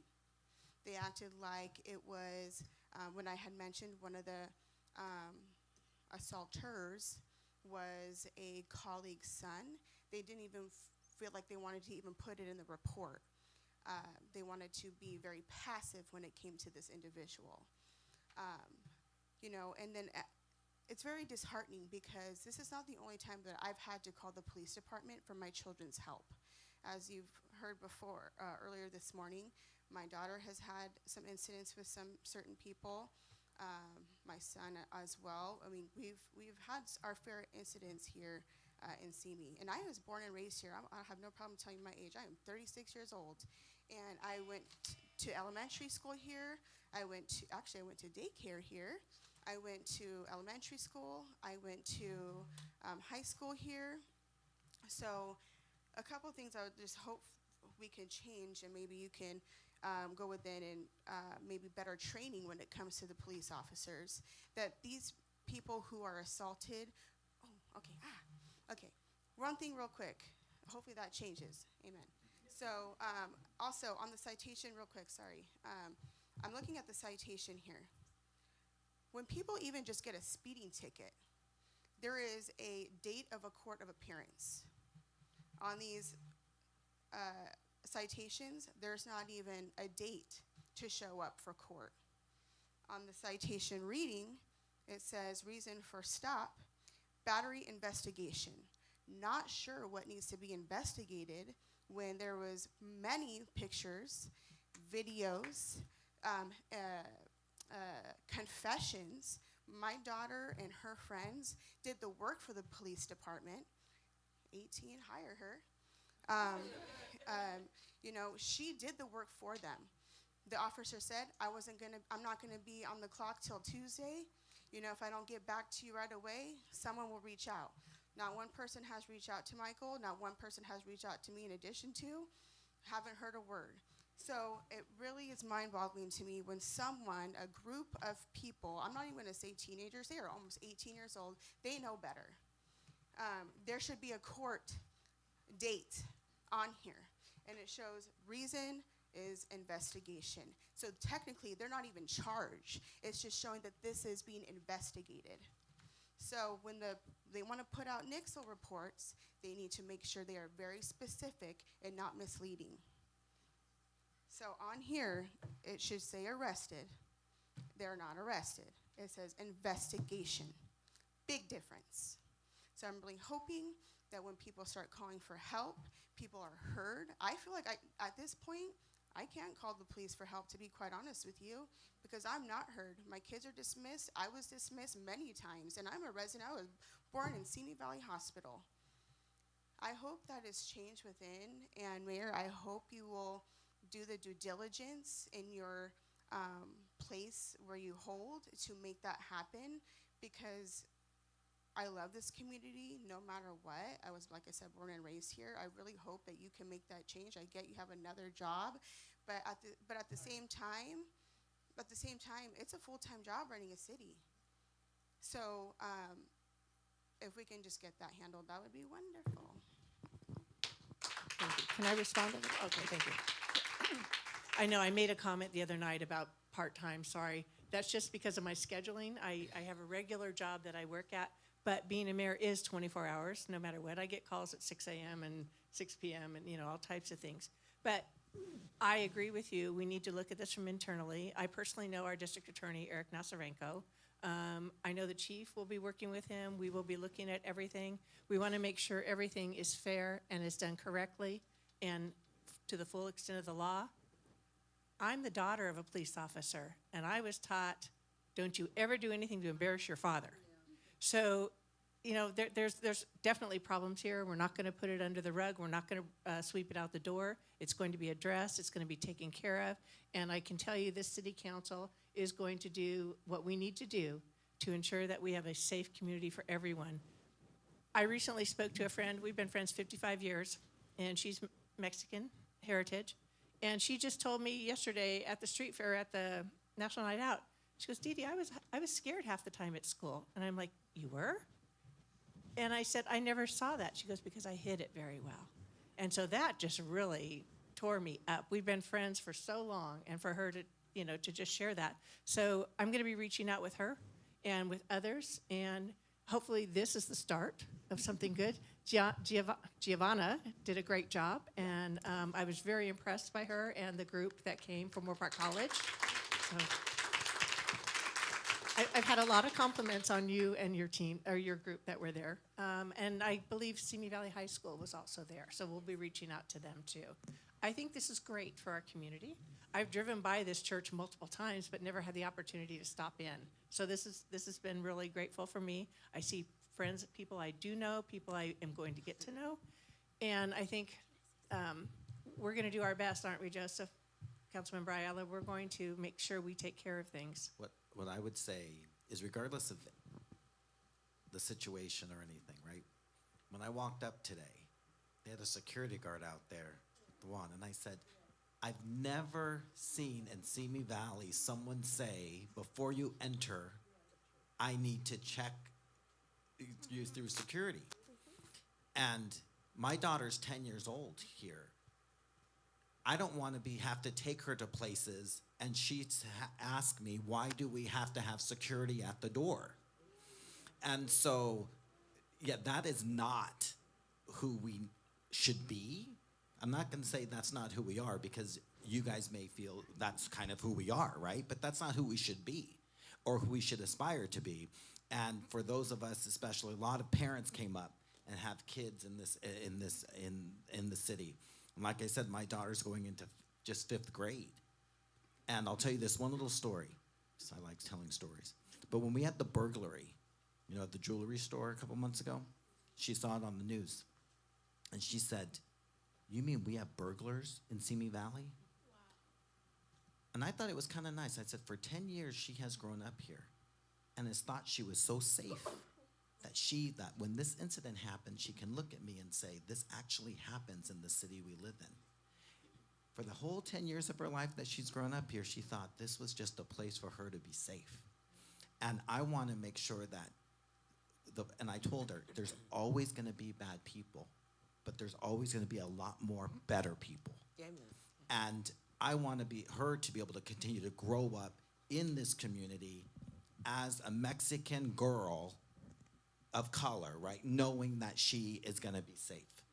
And so we're going to, like the mayor said, this is a beginning, right? And we need to get to a place where all of our kids can look back and no one's going to stand up and say, I lived here for this many years and I remember these bad things, but instead I grew up in Simi Valley and I remember these good things, right? So we do have to do it for our kids. I'm a parent. I get that. I grew up. We know what we're talking about when we talk about where we grew up from. We don't need that to be here. There's a reason we're here. Thank you so much. We appreciate you. These words are everything to us, hearing you guys. I said a few things in the beginning, but both of you weren't there. I will reiterate a couple things of the goals that we were hoping for. The day after the event when we came to church, how I actually encountered Michael was I was teaching and I was just ending, and he walked in, and I guess someone showed the video to my husband, and the whole church started wailing in cries. Mothers. It was the most, my daughter-in-law is right behind Mr. Reyes. She was in tears. She's standing here crying. Everybody was crying because he could not contain the pain, and all the men wrapped around him, and he sat at this altar right here on a live broadcast. And we didn't know anything about it, and it soon quickly became all of our issue. The men surrounded him, prayed for him, stood with him. I don't care what age you are. I don't care color, creed. To be alone with men attacking you and chasing you, and you've never met them, can put anyone in a situation. And even with 10 of them, if it had been another kid, it could have been there would have been major casualties and problems, because most people would not do what this young man did and just try to put a chair between them and run from the men and to be constantly pursued. And the sad part about it is that no one stopped it. And years ago, I remember I'm from Oregon. It's very different in Oregon. And, it's like here, you hit the blinker to get over, everybody rushes up so they don't let you in. In Oregon, you hit the blinker and everybody's like, come on in. That's when I was a kid. So we had our doors unlocked. You go to sleep with your doors unlocked. And times aren't quite like that anymore. But I was in a Walmart one day and I saw a fight break out. And I was just thinking, it was right after Christmas. Everybody's returning all their goods. And I'm thinking like, okay, come on, hurry up. Like come on. And it lingered on like at least a minute. That's a long time for a fight. Something inside of me, in my inner part. Now, I ran around the whole incident while people were watching. 2 ladies fighting, hands, hair, blood, everything. And I went up and I said, stop in the name of Jesus. I didn't even know how it just happened. It wasn't thought. And they both looked up at me. And it stopped. And the lady said, we're both going to jail. I said, you don't have to. Please stop. And now people rushed in. But I watched men there, women there. The person that was even standing there with me is recording. And no one stopped it. But I couldn't even take it 1 second.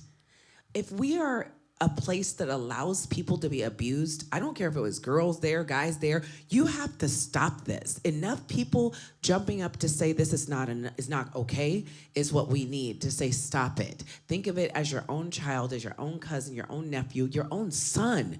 And I was looking and I said, I looked at our history, I looked at our demographic here. We've only been in a city for 56 years, but what we don't want is we sent a message 35 years ago in this city when I did not live here.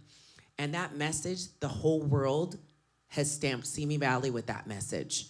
And maybe the child of the officer that you see now, I didn't see how many years, the officer, his father, Jonas's father, has a very good record of being a good police officer. And we commend him for that, and that's good. But somewhere, the ethics didn't transfer down to where the son cannot threaten someone on a Monday when they beat him up on a Friday with no remorse. using gang vernacular, slurs, and saying he will murder him, and openly sending it in no remorse when you're on a cop car and you're laughing, saying, we run this place, and they're sitting, and the guy is saying, you know, your dad, and you can hear the officer, and he's showing the pictures. We have completely missed it if we don't fix it as a community. The social medias and everyone else in the rest of the world is going to be trying to fix something because no one fixed it. I looked up the damages from when it was 34 years, 5 months as of August 25th since the Rodney King incident. It cost $1 billion to restore the damage. $1 billion. We'll pay now, or you pay later, and then you keep paying. And with that, there was 2.5 years conviction of 2 of the officers of the four that were saying doing the beating. It was also caught on camera. I feel like it's not by accident. Thank God there was no one that died. Like his mother said, she got the call. She felt like her son had died. She didn't know what happened before. She thought all these calls, someone must be dead. No mother wants that call. So with everyone picking up this story, they're waiting to see, has Simi Valley changed? And we have moved here. Several people I know have moved here and bought houses, and we have businesses. I bought 2 houses in Simi Valley in the last couple of years, and we bought this building with my husband. And we are advocating for people to have good character. We're talking to them about loving your neighbor as you love yourself, not being offended, but also character of a champion. And I believe that this is an opportunity for our police department, for our fire department, for our mayor, for our commissioners, for teachers, coaches, businesses to come together, even hold our own event where we bring everyone together at the biggest, largest place in Simi, and that may only be the Shepherd Church. I don't know. Maybe I don't, because I can't think of some place that's bigger where we could all gather together. There's no civic center yet. I'm sure it's coming. But where we put ourselves in a room and we call for the peace, the unity, a day of unity, a day where we say no to violence, where we are judging people by the content of their character, not by the color of their skin or creed or race, because I'm more concerned about us making sure that it's not okay to harm someone and that people do know there's repercussions and there's consequences. But these children have said they run this piece, there is no consequences, and the police officer put him in the car and took him home. And there was no incident report. And with these things, we sent a strong message where people feel like they have to do something.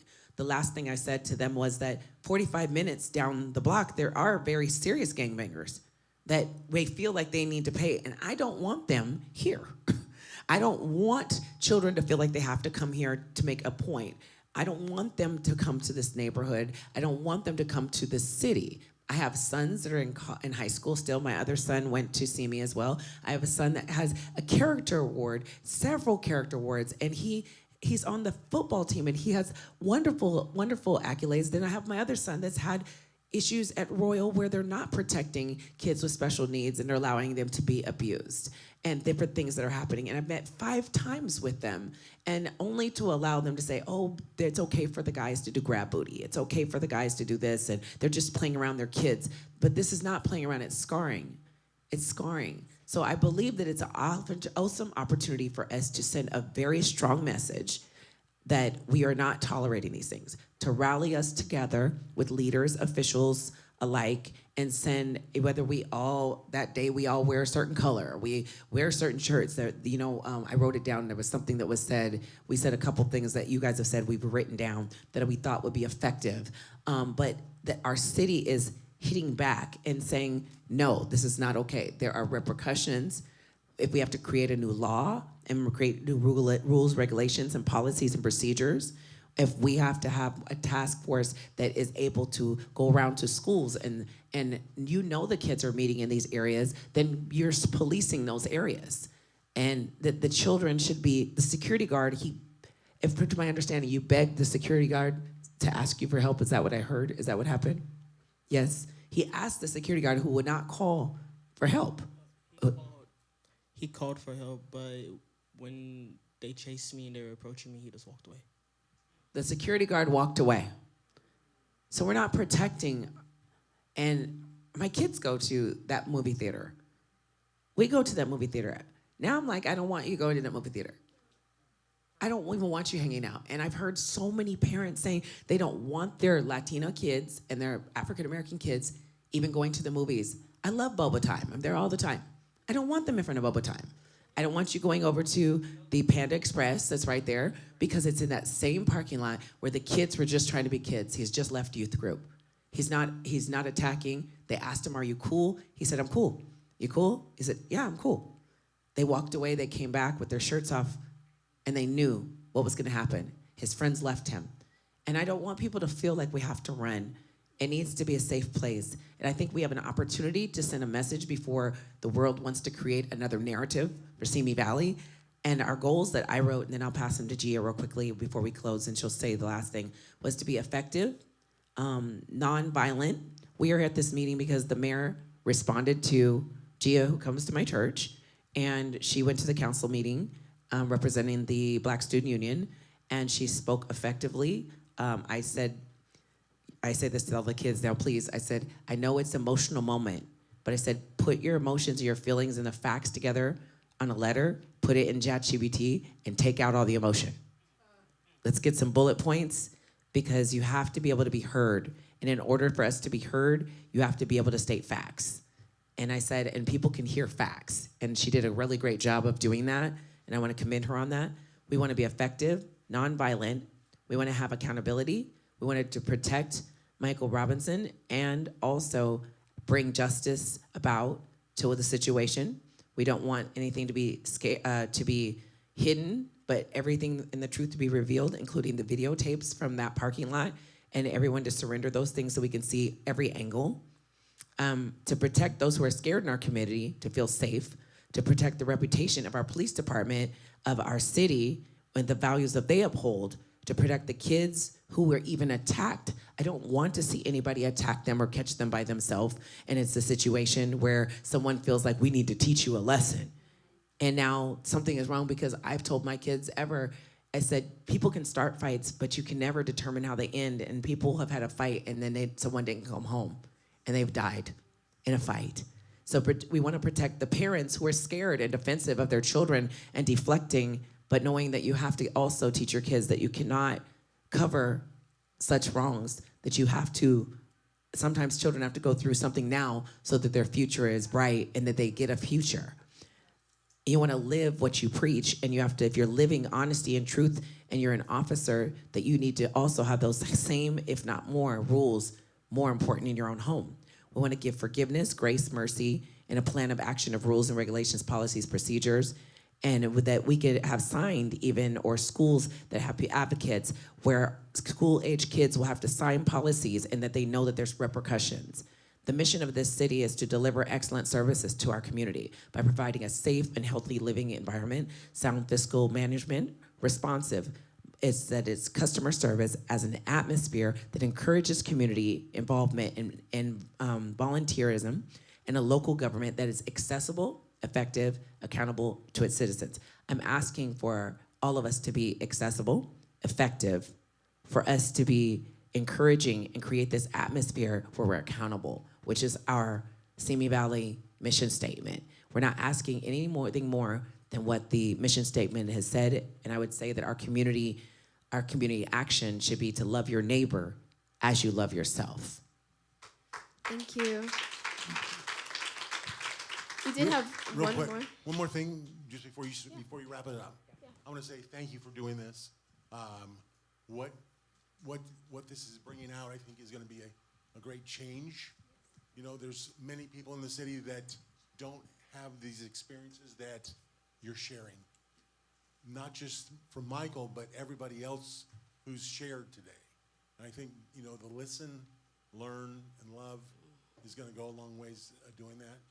I shared with Reyes, there's an event on September 21st. It's the International Day of Peace.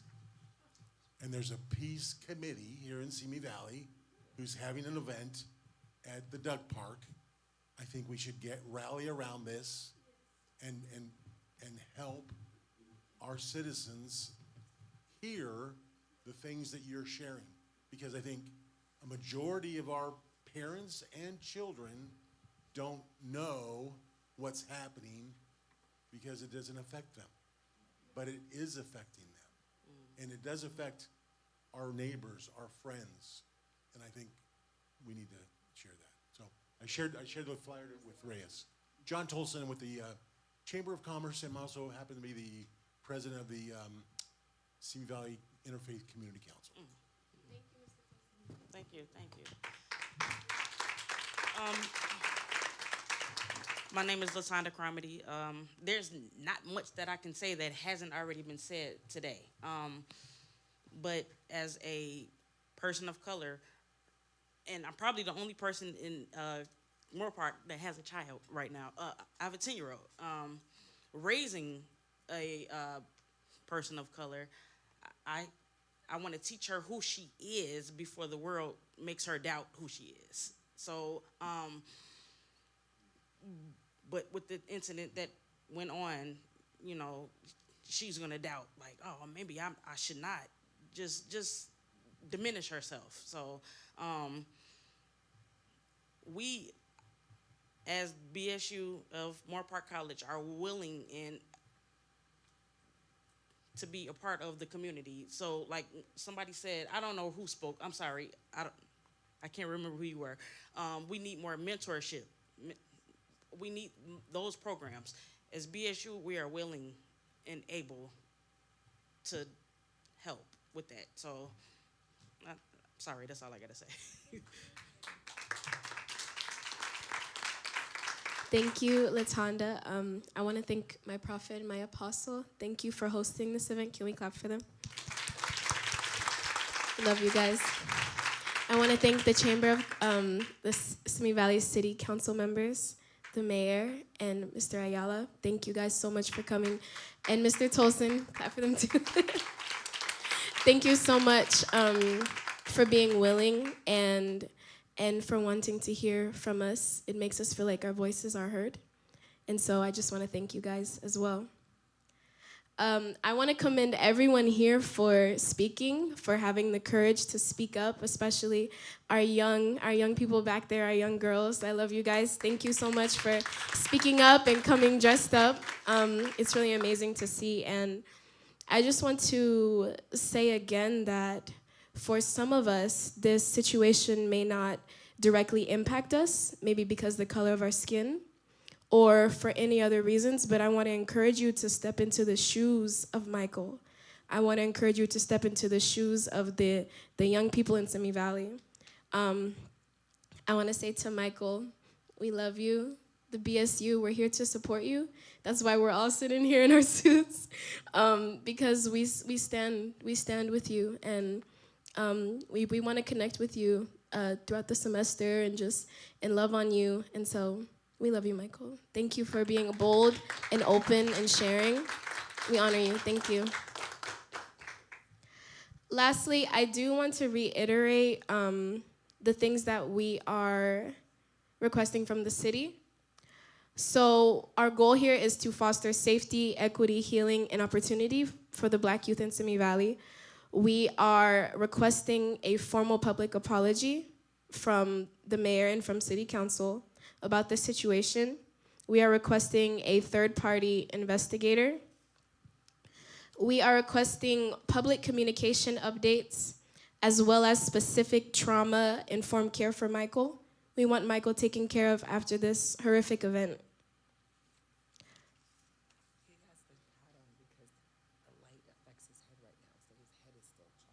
His head is still traumatized. That's why he has the hat on right now.